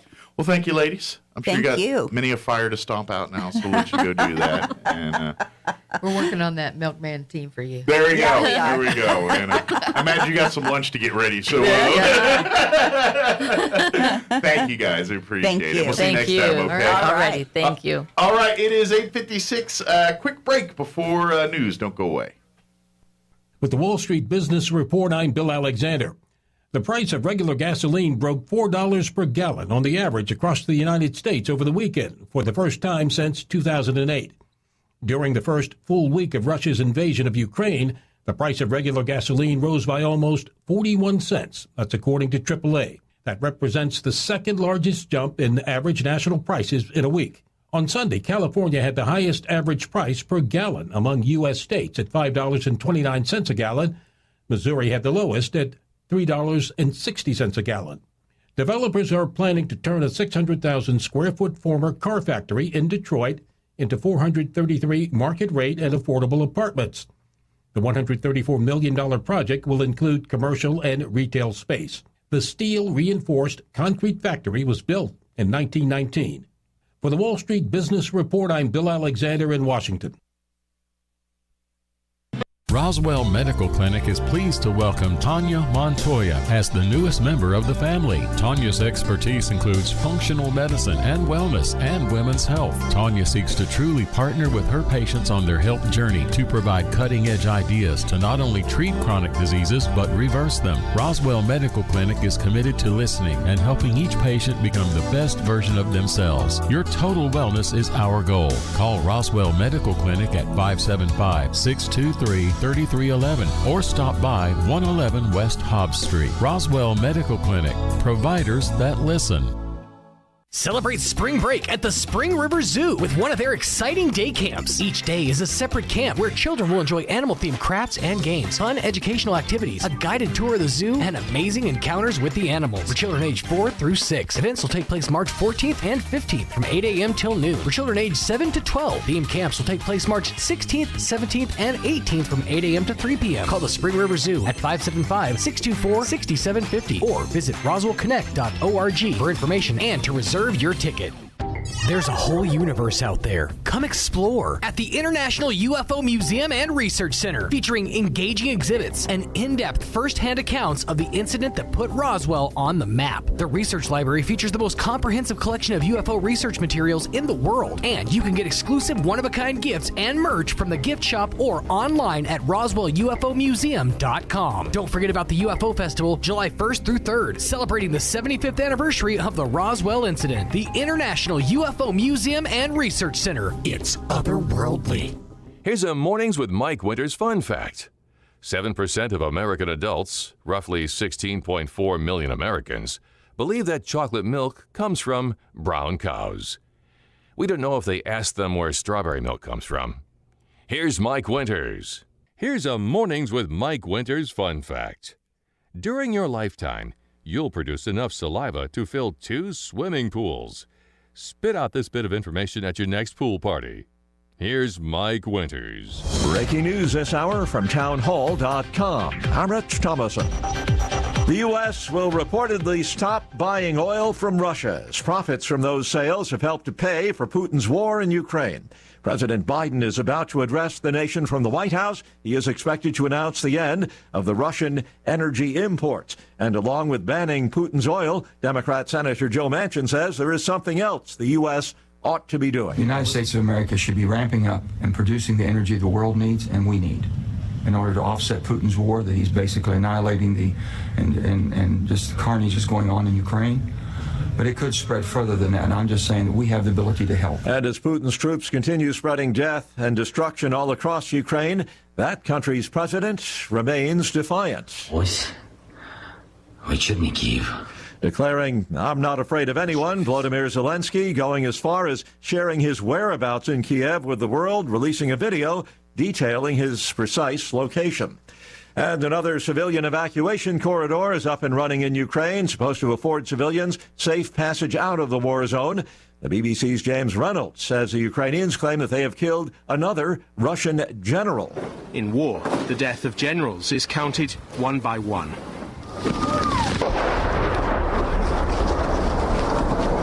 By contrast, the death of civilians comes in much greater number. The Russian military continues to bombard Ukrainian towns and cities. Then Ukrainians are forced to flee their homes. And the UN says at least 2 million civilians have fled to neighboring countries, Poland chief among them. On Wall Street this morning, stocks in the red. Right now, the Dow is down about 28 points. The NASDAQ Composite Index is off 9. And the S&P trading 8 points lower. More on these stories at townhall.com.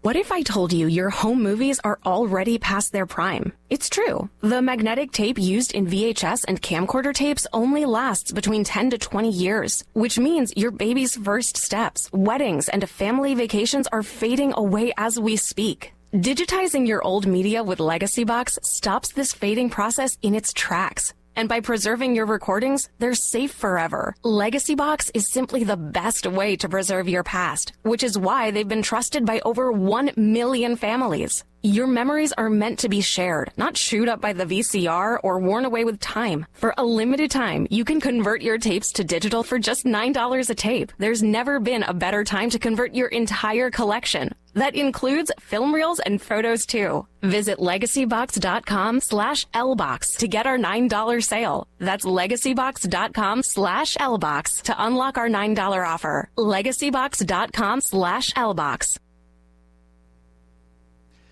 Heavily populated parts of Australia's east coast are under flood warnings with at least 16 deaths blamed on the severe weather. The BBC's Phil Mercer in Sydney. Soldiers are delivering essential supplies to isolated communities as Australia's flood emergency intensifies. 5,000 troops are expected to be deployed in the next day. There is criticism, though, that the army wasn't called in sooner. The New South Wales Premier Dominic Perrottet said the floods were a freak catastrophe. More evacuation orders have been issued to residents in parts of Sydney, where 2 bodies have been found after a car was abandoned in floodwaters. The Iranian state media reports country's paramilitary Revolutionary Guard has launched a second reconnaissance satellite into space. That launch comes amid ongoing talks aimed at restarting Iran's nuclear deal with world powers. Breaking news and analysis at townhall.com. It's a new logo for the NHL Championship. After a 2-year process, the new design for the Stanley Cup playoffs and final will replace the one used for the last 13 years. The logo features a realistic rendering of Lord Stanley's Cup set against a championship banner. The fonts used were derived from a nearly 100-year-old etching on the trophy and the sign outside the Windsor Hotel in Montreal, where the NHL was formed in 1917. Rhonda Rochster reporting. Jury selection getting underway today in the trial of 4 men accused of conspiring to kidnap Michigan's Governor Gretchen Whitmer. The government contends the men were upset about Whitmer's stay-home policies and other COVID-related restrictions early on in the pandemic. Defense lawyers have signaled they plan to use an entrapment defense at the trial. And once again on Wall Street this hour, the Dow down 17 points. The NASDAQ is up now. It's ahead 12 points. More on these stories at townhall.com.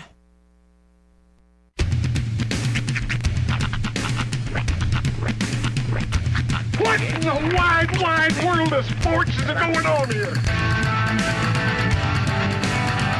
I promise you, whatever scum did this, not one man in this force will rest for 1 minute until he's behind bars. Now let's grab a bite to eat. Yeah, come on. I feel the hot wind on my shoulder and the touch of a world that is older. I hit the switch and check the number. Leave it on and then I slumber. I hear the rhythm ringing through it. Flamenco guitar and cumbia music. I hear the talking of the DJ. The travel listen, what does he say? I'm on a Mexican radio.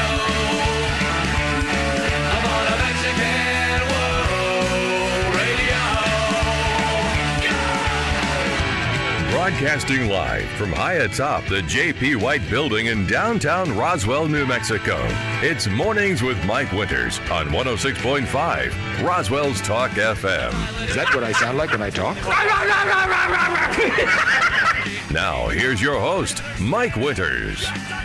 And good morning. It is 6 minutes after 9 o'clock. Welcome to hour number 3. Chris Inviernos. Mornings with Mike Winters, right here on 106.5 Roswell's Talk FM. Happy Tuesday, everybody.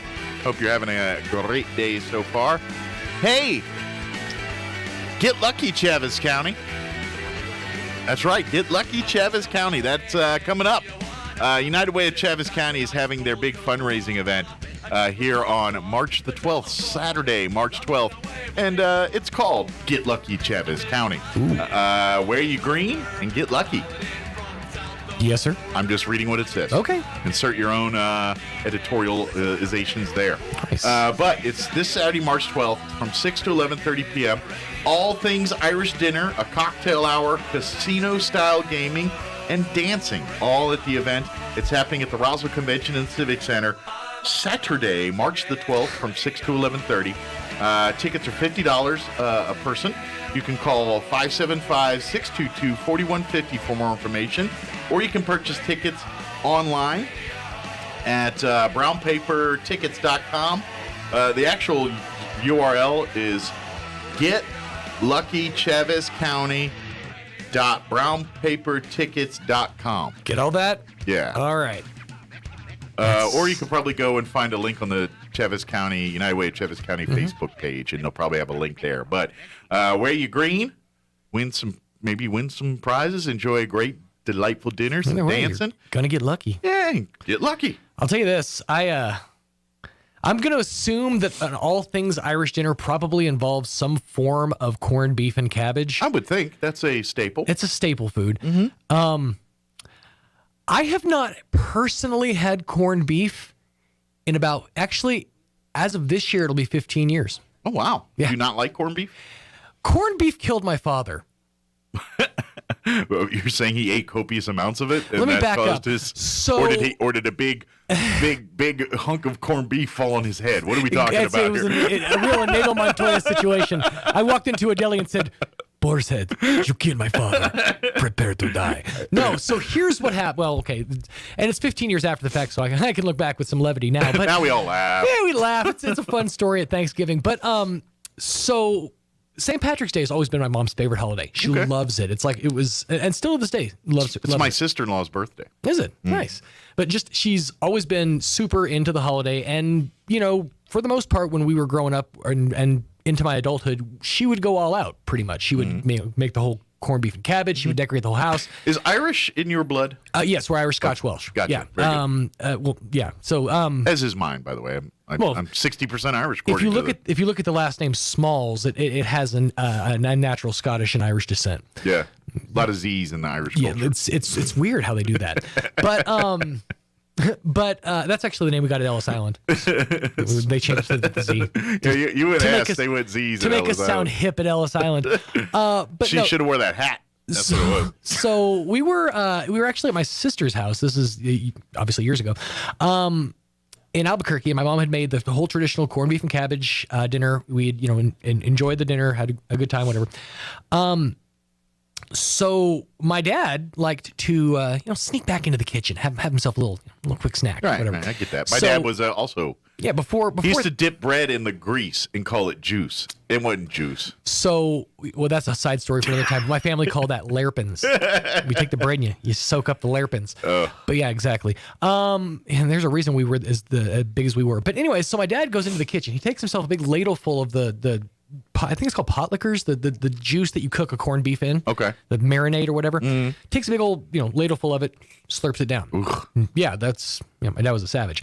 So goes to bed, and then basically the long and short of it is he aspirates and suffered a heart attack from that. And okay. Yeah, we call it agonal aspiration was the actual diagnosis. But yeah, so he took him out like 4 or 5 days later. But anyways, the point of the story is that in going out, my dad decided to take my mom's favorite holiday along with him.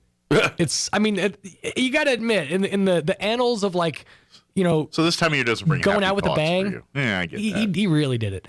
But actually, no, I've always loved St. Patrick's Day.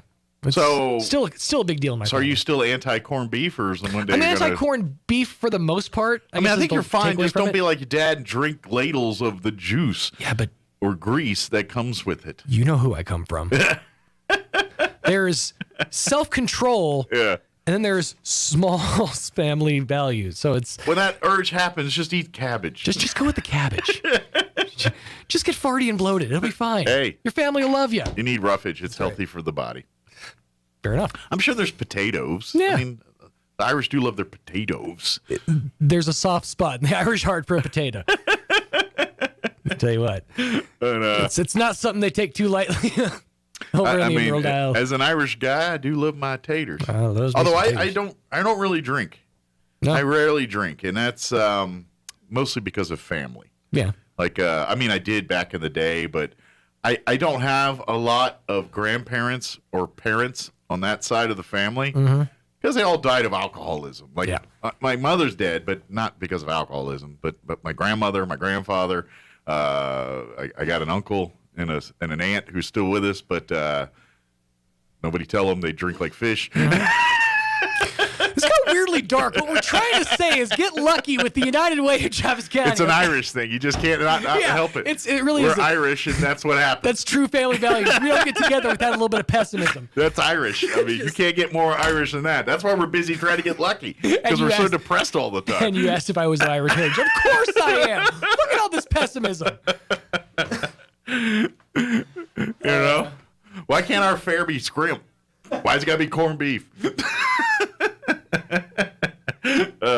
I joke. It's going to be a lot of fun, and we're joking about that's my own mental health issues there. But yeah, come be a part of. And of course, all the proceeds for the night's events will go towards the United Way of Travis County, which they help many of our nonprofits here in our community. So come out Saturday, the 12th of March, to the Convention Civic Center. Tickets are only $50 a piece. Call 622-4150 for more information, and wear your green and come have a good time. Robert Reynolds is going to join us here for his monthly visit in just a few minutes. As we chit-chat about upcoming events and things happening around town. He'll give us that here in just a few. Before we do any of that, though, let's go ahead and get you up to date on the weather. I'm meteorologist Steve Hamilton with your Pecos Valley weather. It looks pretty good for the next couple of days, and our temperatures will be on a little bit of a warming trend. Low pressure is moving through northern New Mexico, but not much effect on our weather pattern here. Sunshine and mid to upper 50s for the high today. Overnight will be clear and cold, down to the mid-20s, and then we're in the upper 60s, maybe 70 on Wednesday, and sunny. I'm meteorologist Steve Hamilton, and that's your latest forecast. Thank you, Steve. Currently 37 degrees here in Roswell. Humidity is at 39%. Winds currently out of the south at 8 miles per hour. Today, expect sunny skies and a high right around 57. Winds will be out of the south 5 to 10. Be honest, that's a pretty nice little day. 57's not, uber warm, but it's not cold either and sunny. It's going to be nice. I think it's a pretty good day for March. Can't complain. Mostly clear tonight with an overnight low of 24. West winds 5 to 10. Of course, we complain about everything, but that's what we do. Wednesday, sunny, high of 69, pushing 70 tomorrow, but will be a little breezy. South winds early 5 to 10, and then increasing 15 to 20 by tomorrow afternoon. Wednesday night, mostly clear with an overnight low of 29 degrees. West winds at around 10 to 15 miles per hour. And then Thursday, we're looking at sunny skies, highs right around 60.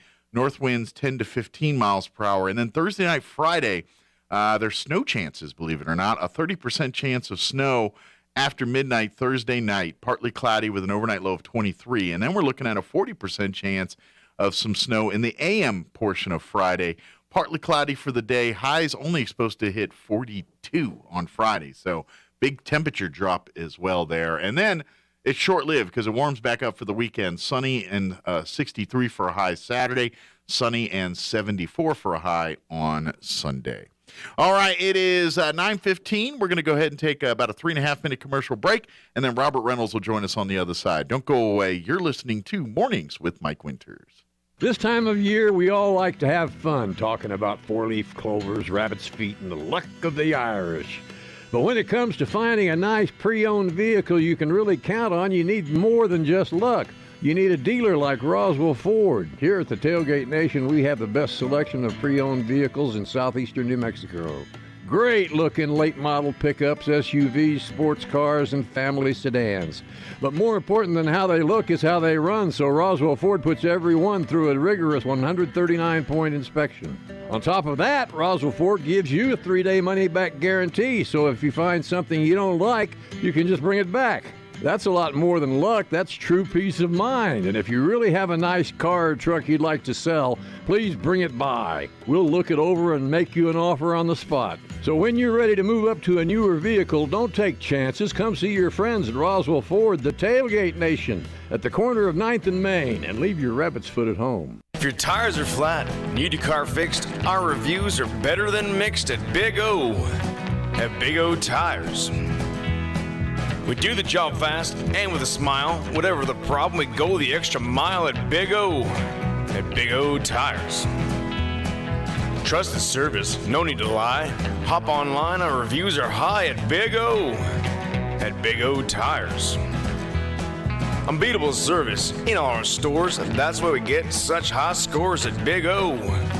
at Big O Tires. You can trust the team at Big O Tires for great service and even better deals. Come in today and save up to $100 instantly on select in-stock sets of Cooper, Nitto, and Pirelli brand tires. Big O Tires, the team you trust. Installation charges extra, required on all 4 tires. Disposal fees extra and up to 10% shop fee based on non-discounted regular retail price not to exceed $35 where permitted. Not valid with other offers. Valid at participating locations. Expires 3/27/2022. Where can you find the best selection of beautiful and unique home decor in the region? Easy. Casa Decor in Ruidoso. For years, people from all over have come to Casa Decor for the best selection of rustic, real wood furniture, beautiful decor from the Southwest and beyond, and quality outdoor furniture and accessories that are built to last a lifetime. At Casa Decor, they have over 10,000 square feet of showroom for everything you need. Casa Decor opens 7 days a week from 9:30 to 5 at 1214 Meacham Drive in Ruidoso or online at casadecorruidoso.com. Proud supporter of local high school sports. Serving part-time in the Army National Guard has led to a lot of firsts for me. The education assistance I received made it possible for me to be the first person in my family to go to school and graduate debt-free. That education helped get me to the first day at my dream job, a job that I can still hold while I serve part-time. That job, plus the other benefits possible from the Army National Guard, helped me become a first-time homeowner.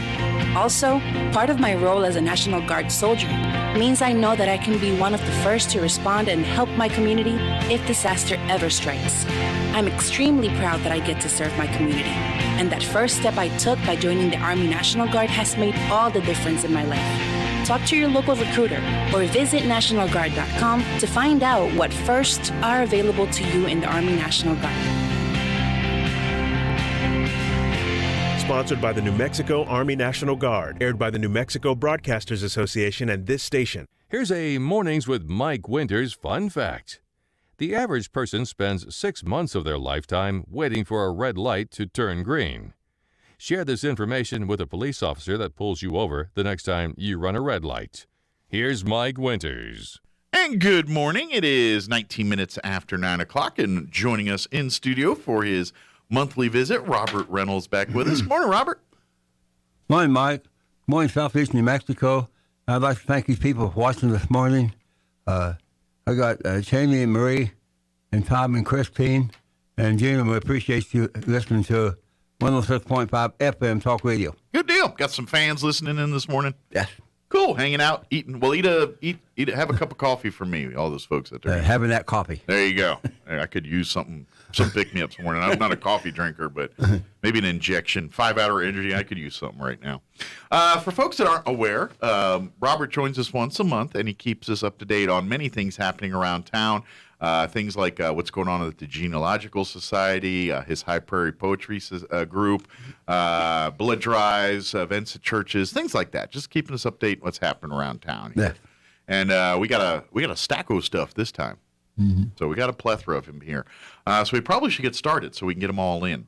Let's start Senior Circle. No updates there. They're still closed. Nothing on the horizon of them inputting anytime soon or anything. No, there's nothing clear through the September, at least nothing. Okay, so at least through September, nothing new planned. Yeah. But hopefully that'll change soon. Hopefully, we'll see. I miss going there. Yeah, I think a lot of people are ready to go back and start getting social and meet and start having their meetings again and things like that. So hopefully here before the year's out, they get to do that again. Hopefully. Yeah. Good news is the Genealogical Society is back open again. They opened up a couple weeks ago. Yeah. And are now the Wilson Cobb Library is now open. They're having their regular meetings. Everything's back to normal over at the Genealogical Society. Yeah, their meeting's this coming Thursday, March 10th. Okay. At 1:30 at Wilson Cobb Library, and anybody's welcome. And for single is $4, and for a couple is $9. And they also are open Monday, Wednesday, and Friday from 1 to 4 if you want to come in and visit the library. Okay, perfect. And of course. If you love genealogy or wanting to learn more about your family history, the Genealogical Society, of course, they're plugged into your ancestry.coms and all that, but they also have that library full of resources and things too. And like you said, it's very affordable being a member. Like for $5 a year, you could become a member here and access to all of that stuff. And so check it out if you're into it. That'd be a good thing to get into, I think. Yeah. Give us an update on your High Prairie Poetry Society. Yes, I'm the president of the High Poetry Society for 11 years, and we meet the third Saturday of each month, except for June, July, and August. We're off for the summer, and for this month, we're going to be March 19th. We're going to be, if the weather's good, we're going to be at Enchanted Hills Park. Okay. If not, either Stella's Coffee Shop or Burger King. Okay. I got a feeling. And it's 2 o'clock p.m. 2 p.m.? But, yeah, for all 3 locations. Okay. And just check back with Robert. We'll give your phone number here at the end. But unless weather gets goofy, it'll be out at Enchanted Hills at the Pavilion there. So yeah. Good deal. Hopefully that's what happens. It's March. Yeah. It's supposed to be spring-like. We're supposed to get, time spring. We're moving forward here this weekend on the time change. It should be nice by then, but yes. It is southeast New Mexico.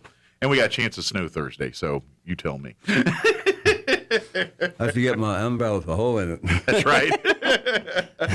Of course, Vitalent, always in demand for donors, for blood. They have blood drives throughout the month, but if you're wanting to donate blood, you can give them a call and see if you can find an appointment near you to give the gift of life and donate blood. Now, I donated 2 weeks ago. Okay. And the number is 575-840-8178. And give them a call. They need zero positive, and all blood donations are welcome. And it's really cool if you've never donated before. First off, you learn your blood type if you don't know what it is already. Yeah. They will tell you. And then they got it to a point now where they kind of tell you what, when your blood was used, and they've got a lot of stuff. On average, it's like a week later, the blood that you donated is saving someone's life in a hospital somewhere. So, and like Robert was saying here, the O positive, the O's, those are universal blood types, so they're always much more in demand because if there's a trauma or emergency situation where they don't have time to find out a patient's blood type, that O's going into them to save their life. So if you're especially the O's, you really your blood is well, I hate to say it this way, but your blood's a little bit more special than the rest of us. We need your blood, so come on down and donate. They need them for operations. Yeah, oh yeah. And also, they can you can do a walk-in if you want, or appointments or whatever. Yeah, absolutely. And but they need all blood types, so don't be like, well, I'm an A positive, so we need it. Bring it on down. We'll take it. Yeah, they take 3 tubes out the testers to see on your battery if anything's wrong, and if it is, they'll call you and stuff. That's another good thing. Yeah, they keep you up in your health, and I think with the COVID stuff too, I think they give you some information on all that stuff too. So yes. So you do get a lot from just giving your blood and donating. So please reach out and call. Give that number one more time. Provide number is 575-840-8175. Very good. And give the gift of life. Donate blood, and then who knows? Sometimes you catch them right, you can win T-shirts and all kind of stuff. So you just got to. Sometimes they have contests at some of the blood drives and things, depending on who's hosting it. So there's other opportunities for free swag and stuff too when you do that. I know, like when the Historical Society, which I think they've got another one coming up in September, or they got another one. No, it's sooner than that. They got another one coming up in a couple months here. Yeah. And whenever they do them over there, I know Amy likes to give special gifts and things to all the people that donate and all that. So there's some perks to donating at one of these remote locations. Just give it a try. Give us talk about Sun Country Physical Therapy. Of course, that's something you are near and dear to. You lost well over 100 pounds thanks to their guidance and helping you along with that. But if you need physical therapy, healthy living tips, things like that, Sun Country can help with all that. He does sports therapy. Sports industry, injuries, yeah. And he's got some good therapists in there also. And today makes 9 years I've been going there, March 8th of 2014 to the day. Nice. And so you've lost, because like I said, you lost the 100 pounds and kind of been maintaining for the last. So you've had that off for what, about 7-8 years now, huh? Yeah. Because it obviously took a while to lose 100 pounds. You just don't roll up and next day you're like, oh, 100 pounds gone. It takes. I was 324 and now I'm 206, and I'm very proud of that. That's awesome. awesome. I think if I wasn't going to the gym, I might go back up. Because my body don't burn it off fast enough. And my friend Tom, he could eat the kitchen sink and he wouldn't gain a pound. Some people are blessed with very fast metabolisms, and I'm not one of those people, unfortunately. So, give us an update at Trinity United Methodist Church. What's happening out there? Yes, I sang my 2 songs Sunday, and in the early service at 9 o'clock, that's when I sang, and they got 11 o'clock service also. And also, we had the most people in a year and a half in early service. We had 14. We usually have 6 or 7, and some new people come in, and that was wonderful. Good deal. So if you love to come out looking for a church home or just want to come and see what see what's going on at Trinity United Methodist Church, then please come on by. Come see the services. Come early morning. Come hear Robert and the gospel singers sing, or like you said, they do the online service still, right? Online on the 11 o'clock service. So if you don't feel like comfortable coming out, that's still available as an option for you too. So either way, your connection to God's covered. They got you. Speaking of connections to God, talk about what's going on over at Grace Community Church. Grace Community Church, it's 9:30 service and 10:45, and it's the 2 services. And also, March 25th, we will have a special service. It costs $10 at 6 o'clock. A special guys come in to do a service. Okay. And you can go by the office there and reserve a ticket. Okay. Yeah, I think it's probably free, but you need a ticket kind of thing. One of those deals where the event is free, but you need to pick up a ticket to be a part of it. Kind of is one of those scenarios, I think. Yeah, and also on April 2nd, we'll have another guest singer in there at 5 o'clock on April 2nd also. Okay, perfect. So when you're at Grace, get update on those, and then get reserved for those events as well, too. Yeah. Perfect. Yeah, they always have a lot going on over there at Grace Community Church. Yeah. We got 3 different organizations here that all do great work in our communities: Harvest Ministries, the Salvation Army, and the Community Kitchen. Yeah. Give us some updates there. Yeah, they all need donations, whether it's money-wise or food-wise and stuff. Or volunteers. To help feed the less misfortunate. And they all do a good job helping the people have a hot meal community. Absolutely. And I try and donate some canned stuff every month to help somebody. I don't like seeing nobody go hungry. Yeah. Harvest Ministries, they're a great, all 3 of these are great organizations. But if you're kind of like undecided on what to do with stuff, Harvest Ministries is a catch-all, because Harvest Ministries, they serve those less fortunate directly, but they also help other organizations with food and things that are also doing the same thing. So every bit of donation helps in all 3 of these, but if you're kind of like, well, I'd want to help multiple, Harvest Ministries, they're really they help with the food banks, the Roadrunner food bank things that they around here, and like the mail carriers event, that's one of their big ones that helps to distribute food.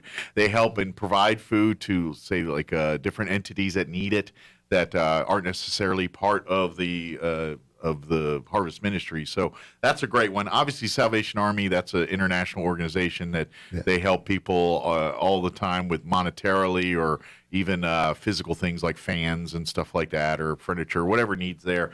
And then, of course, we're also Community Kitchen. They're always looking for volunteers, donations. Every day they're putting out great meals for folks that, no question, just come get you a meal, and they've been doing it for years. And when they're plentiful, they make great meals.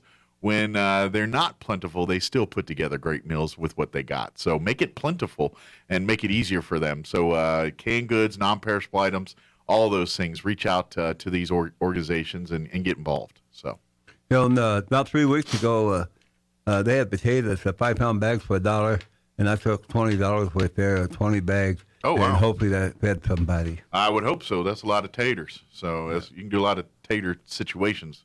Fried taters, never mind. I was about to joke. I was going to keep going. Very cool. The Roswell Flute Ensemble, they're back practicing and getting together again at the Anderson Museum. Tell folks a little bit about that. Yes, on Thursdays at 6 p.m., they got the flute practice, and they need experienced people down there, and they're going to play in some orchestras sometime. Okay. And they're there for about an hour and a half, and just go down and enjoy yourself if you know how to play the instrument. Yeah, they're always, like I said, you're looking for it's not new to learn to play the flute. You're looking for experienced flautists to come be a part of this. So, again, come out to one of their meetings if you're interested in becoming part of their group, part of their ensemble. Like I said, they perform concerts and things. I always tend to see them at the Roswell Christmas Railway. That's one place I always tend to run into the Roswell Flute Ensemble. I don't know if it's by design or just dumb luck. I just so happen to book nights when they're there performing that not by design, I just get my tickets and like, oh, Flute Ensemble's here tonight. So I go to watch. They're an amazing group of musicians. It's that really music good. sounds real good. Yeah, so they do meet there on over at the Anderson Museum. Yes. There on Thursdays at 6 p.m. if you're interested. Give us an update on what's happening at First Methodist Church and some of their Wednesday night meals. They're back up and running, doing that stuff too. Yeah, the First Methodist Church, like tomorrow night, every Wednesday until May, they have their 5 o'clock meal. Yeah. And it's $6 a person, and the children eat free. Yeah. And tomorrow night they're having chicken dumplings. Ooh, chicken and dumplings. That's a good one. At 5 o'clock. Yeah, they put out great food, and they do it every Wednesday. And now that COVID's, they're past that. They're back up doing the regular Sunday or Wednesday evening meals here, $6. So you really, you could really feed your family very cheaply there and get some great quality home cooked meal.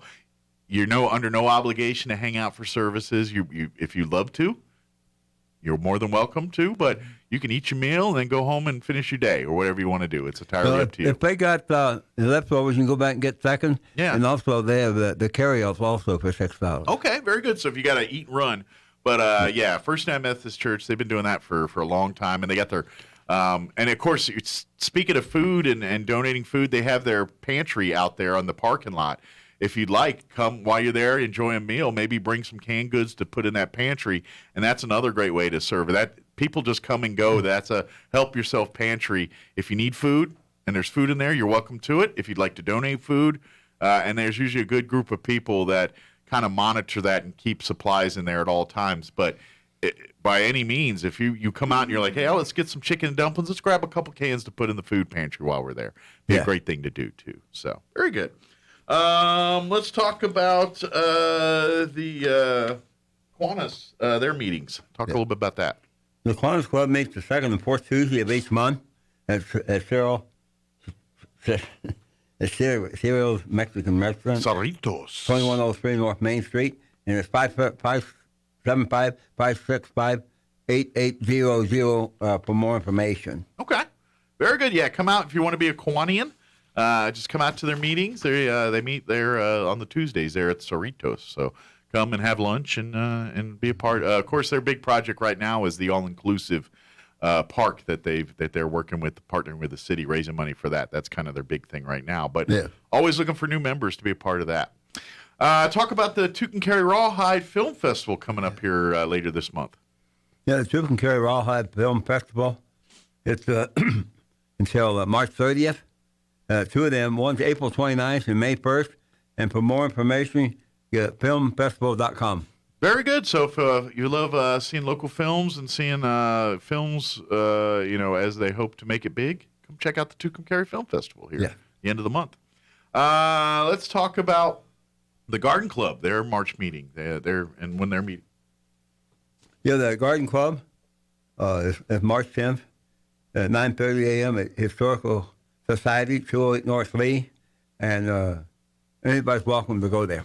I believe when they meet at the Historical Society, they work on the garden, the flowers, and the bushes and plants and what have you there at the Historical Society. Yeah. They do a great job of making that look beautiful, by the way. So big thank you to the Garden Club. I love when they come out in the spring and do this. So, but they'll be doing that again March 10th this weekend. Yeah.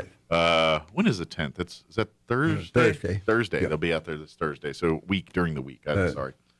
Good deal. Let's talk about the Quilters, the Pecos Quilters Guild, their next meeting. Yeah, the Pecos Quilters, they're meeting the first Wednesday of the month, room 111. And you can call for a location of 575-622-1288.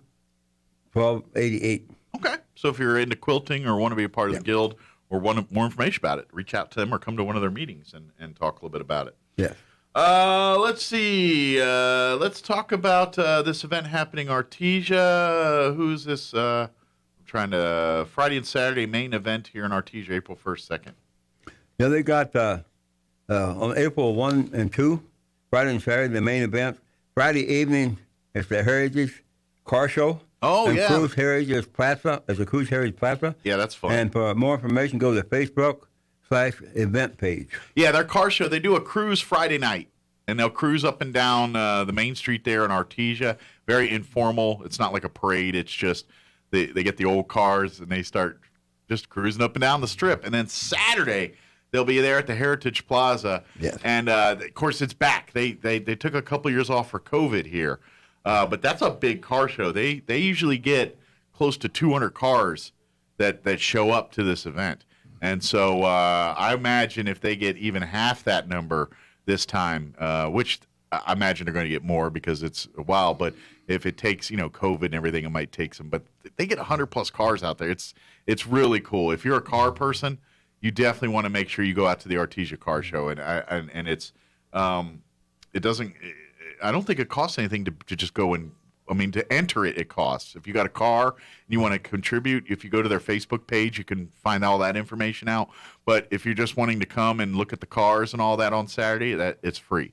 But come hungry because they got food vendors and music and all kind of stuff while you're looking at the cool cars and everything. So yeah, there's some beautiful cars out there. Some real classics. I mean, cars that one-in-a-lifetime opportunities for some of these cars to see. Cars that are very limited edition or very few exist. And I don't know. It's just even things like growing up, we used to see 57 Chevys all over the place. Now, they're very rare. I mean, not a lot of people still have them anymore, man. It's just, I remember even as a kid in the 70s and 80s growing up, you still see a lot of them on the roads, And, I mean, not like every other car, but I'd say every week I'd see one or two, Now, I mean, unless it's a car show or somebody's garage, I don't see them anymore. You don't see them very often, so. I saw a 1955 Chevy yesterday. Did you? Oh yeah, they some people got some sweet rides around here. I tell you, they got some nice cars. All right, we got a lot to get to, so I better keep moving here. Talk about some of the events coming up here at the Roswell Museum and Art Center here at the here on. This is second Saturday. It's going to be this Saturday. Okay, and this is their free March Saturday. 12th at it's going to be the stop pretty late. It's a free. It's a planetarium. Will be free. So go through from 11 a.m. to 6 p.m. and they're going to have the art in the basket room. Okay. And you can call 575-624-6744 for more information. Okay. Very cool. And then they take advantage of those free Saturday events that's going on at the museum and art center, zoo when they do theirs too. Absolutely. They're for you, the local folk. That's why they make them that way. Yeah. Talk about some of these events pertaining to New Mexico happening around the state here. There's quite a few, like pickers, TV stuff, and things like that. In Mexico for the month of March, the American Pickers on the History Channel. Okay. Accepting leads, large private collections, or you can look through the following in New Mexico throughout March. The phone location description of collection with the photo, and they will come and see it. It's at American Pickers at Sandflex, call 646-493-2184, or go to Facebook, I Got a Pick. Good deal. So if you got a picking place, maybe they want to come picking. Go pick through your place to pick. Yes. Just don't pick too personally. Personal pickings can tend to make people perturbed. Anyway.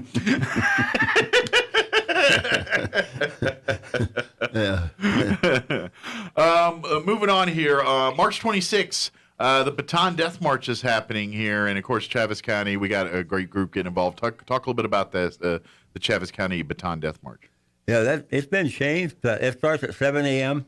It's on 5th and Union at Cajon Park entrance. Okay, and that's all the information I got. Very good, and of course, this is look up your history books if you're wondering what the Baton Death March is, and this is done every year around this time to remember those that served during that time and lost their lives during that. But during World War II, it's one of those low points in humanity's history. Right there is looking at that. So April 9th, Arbor Day. Talk about I guess they're going to be doing the tree sapling giveaway again. Yeah, good deal. April 9th, Arbor Day drive-through only at Cerro Grande Park. 9 a.m. to 11 a.m. It's for the tree product through the window. Okay. And they'll hand them out through the window, and there's no indoor this year, outdoor at the zoo this year. Okay. I know this generally from years past. The earlier you get there, the better, because they get a bunch of saplings, and they usually get a half dozen different varieties that are all designed or all do well in this area. They're all plants, different types that do well in this area, and they give away the free saplings to folks. But they usually, there's a line, there's people that go quick, so get there early to get your free saplings out to everybody here. But we'll talk more about it as we get closer, and usually as we get close to the event, they'll tell us what kind of trees and saplings they got for this year and things like that. But as we get close to April, it starts at 9 o'clock. They probably get lined up after about 7 o'clock at least, maybe 6 even. I've been by there at Cahoon Park when they've done it there in years past, and it was pretty full. This will be out at Cielo Grande this time, but in years past when they do it out there, it's pretty busy. Let's talk about the deal going on at the Brew at the Zoo event here on April 30th, I think. Yeah, April 1st, Brew at the Zoo, 1306 East College, from 9 p.m. to 9 a.m. to 9 p.m. Adult ages 21 and up, draft beer and wine and food, music, free rides. Visit friendsofthezooriver.org. Very good. Excellent. And then you can also, I believe, go to the Roswell Connect website for more information, too, for that, too. Talk about the event happening in Alamogordo here in May. The Alamogordo, on May 14th, the Tomicon 2022, Main Street. It's all 8 to 11 blocks long.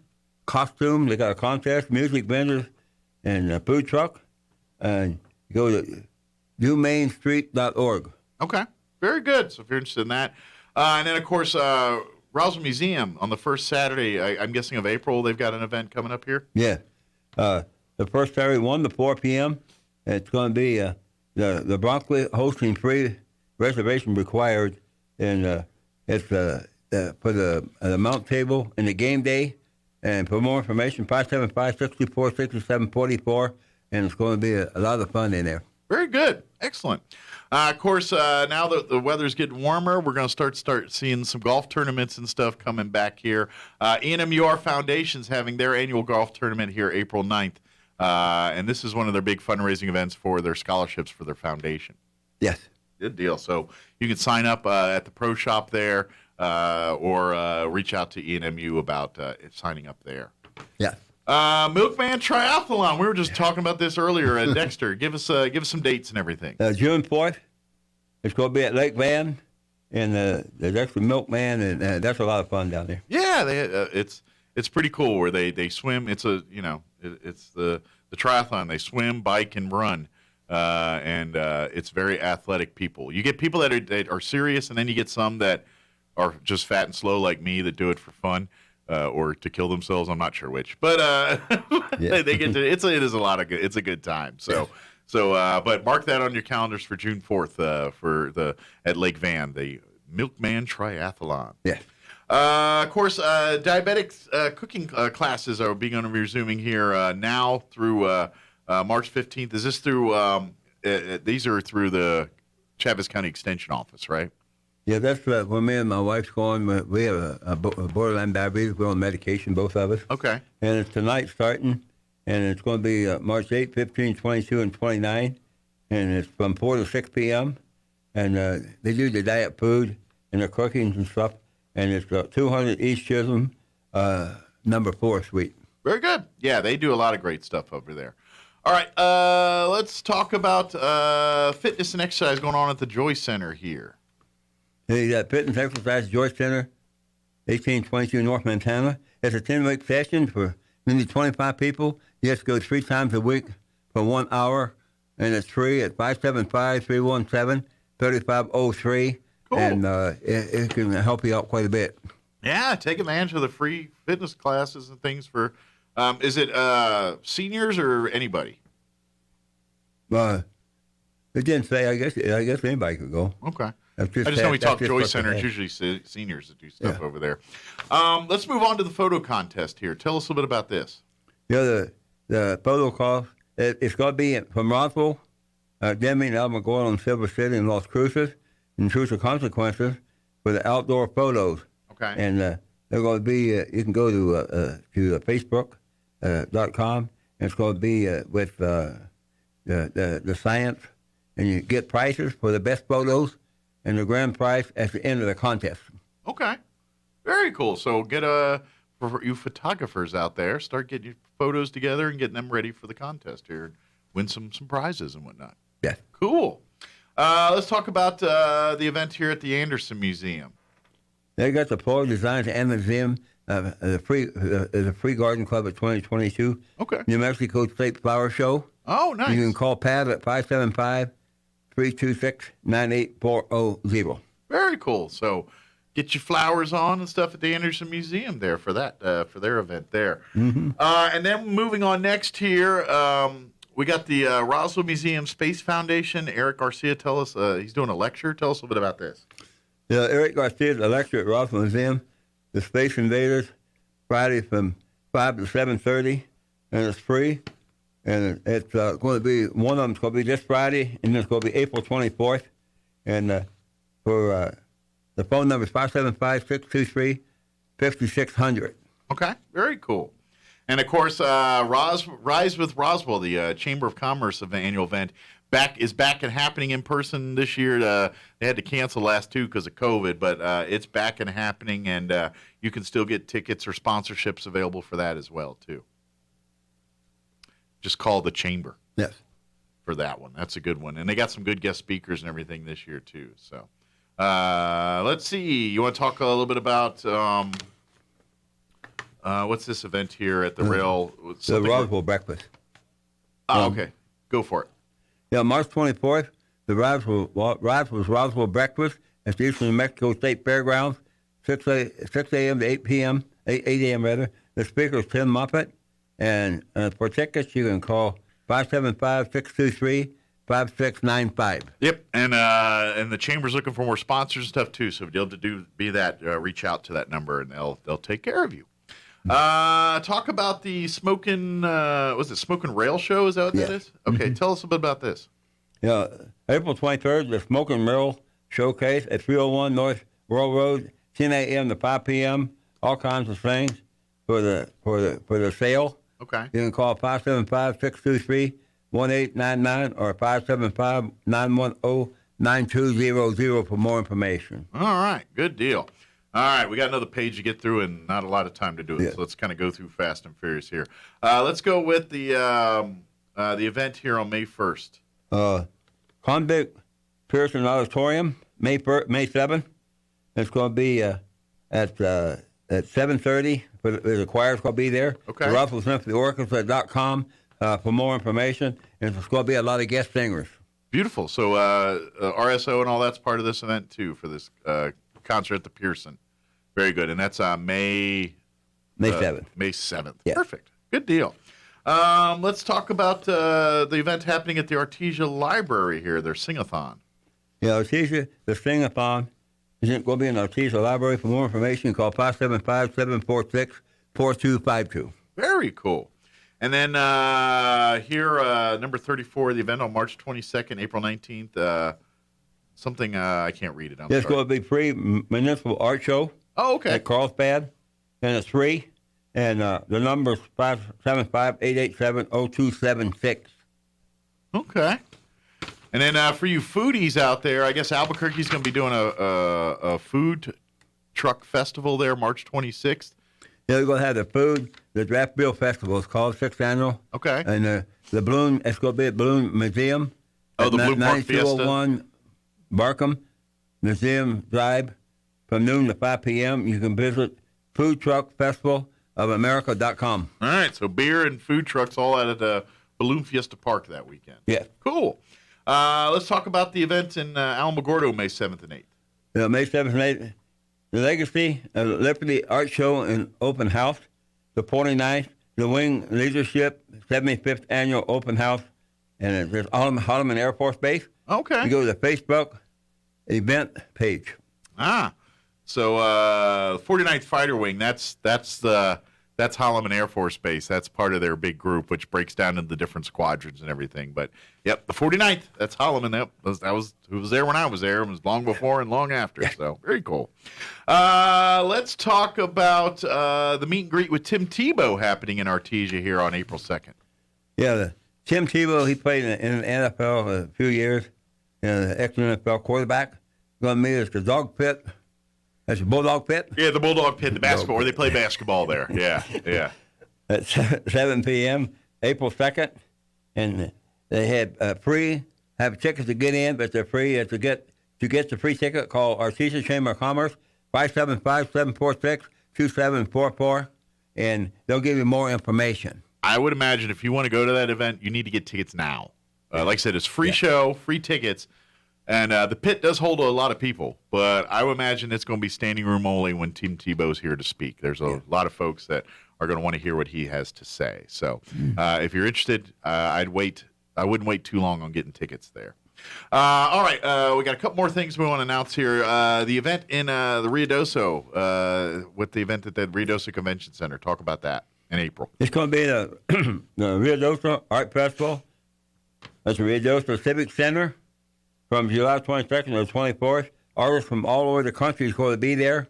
And 575-257-7395 for more information. Perfect. And then we got two more here. Santa Fe, April 8th. They've got Chevelle Shepherd's going to be doing a benefit concert there. Talk a little bit about that. Yeah, they're going to be at the banquet concert. That's the Performing Arts Center in Santa Fe. Okay. At 7:30. You can visit the Facebook page. Good deal. So if you want to see some Chevelle Shepherd, of course, she was in Artesia, here in Roswell, back during the UFO Festival and all that. And of course, she was on The Voice. I believe it's The Voice, the one that she was on. Yeah, and did well there.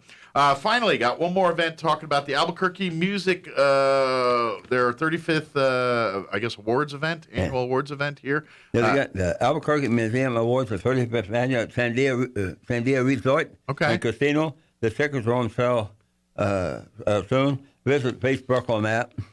Perfect. And, of course, if you have any questions about anything we talked about here or interested in more about the High Prairie Poetry Society or any of these events, don't hesitate to reach out and give Robert a call here. You got one more thing? Go for it.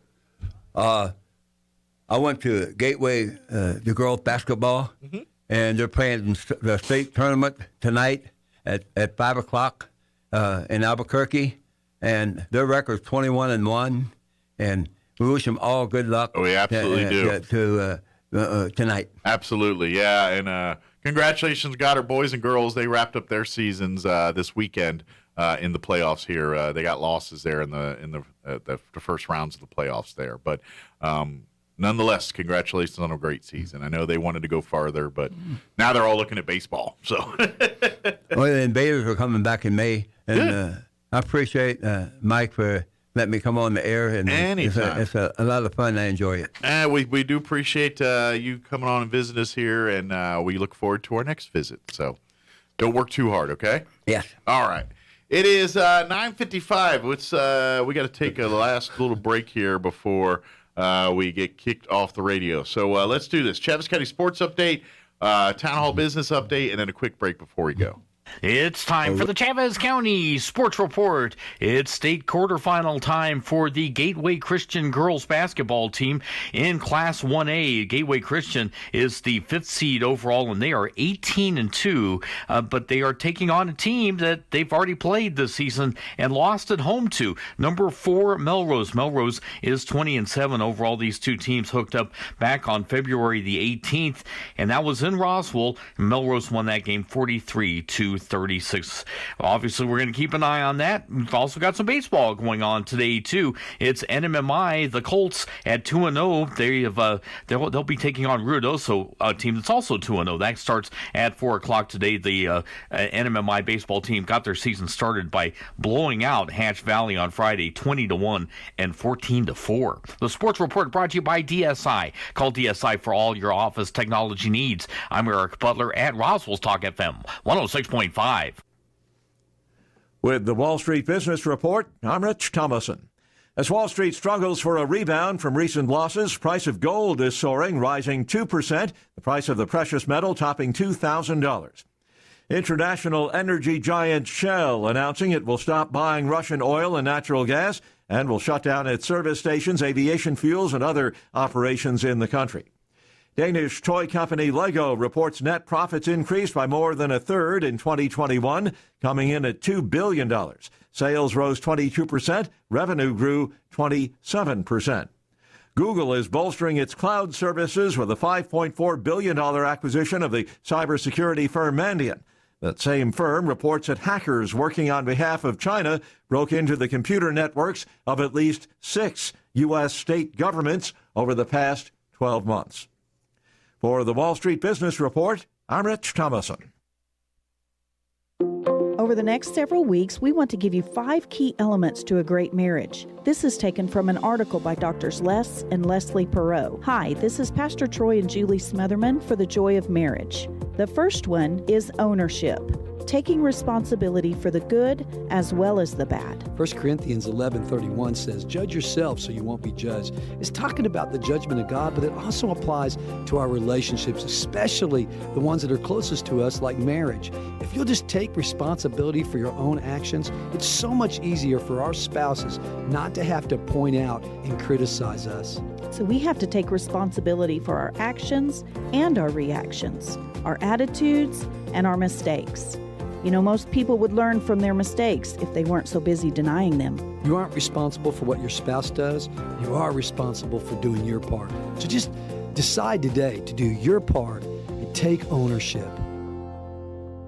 A good night's sleep is so important. Did you know that proper sleep supports a healthy heart, decreases chances of weight gain, and boosts a positive mood? Hi, this is Dr. Sarah Usher with Carabelli Dental. It doesn't matter your age, sleeping issues can make any of us reach for that all-day cup of coffee. If you know you are not sleeping because of severe snoring or sleep apnea, come visit us. We can make you a small oral appliance that will help you sleep better and live better. Come see the team at Carabelli Dental at the corner of 9th and Main in Roswell, or call 622-4455.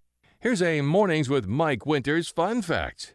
A U.S. quarter has 119 grooves on its edge. A dime has one less groove.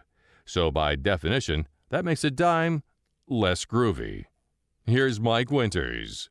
And that's going to do it for us for today's show. Thank you very much for allowing us to be a part of it. I hope you all have an awesome day. If you missed any part, you can go back KSVP TV.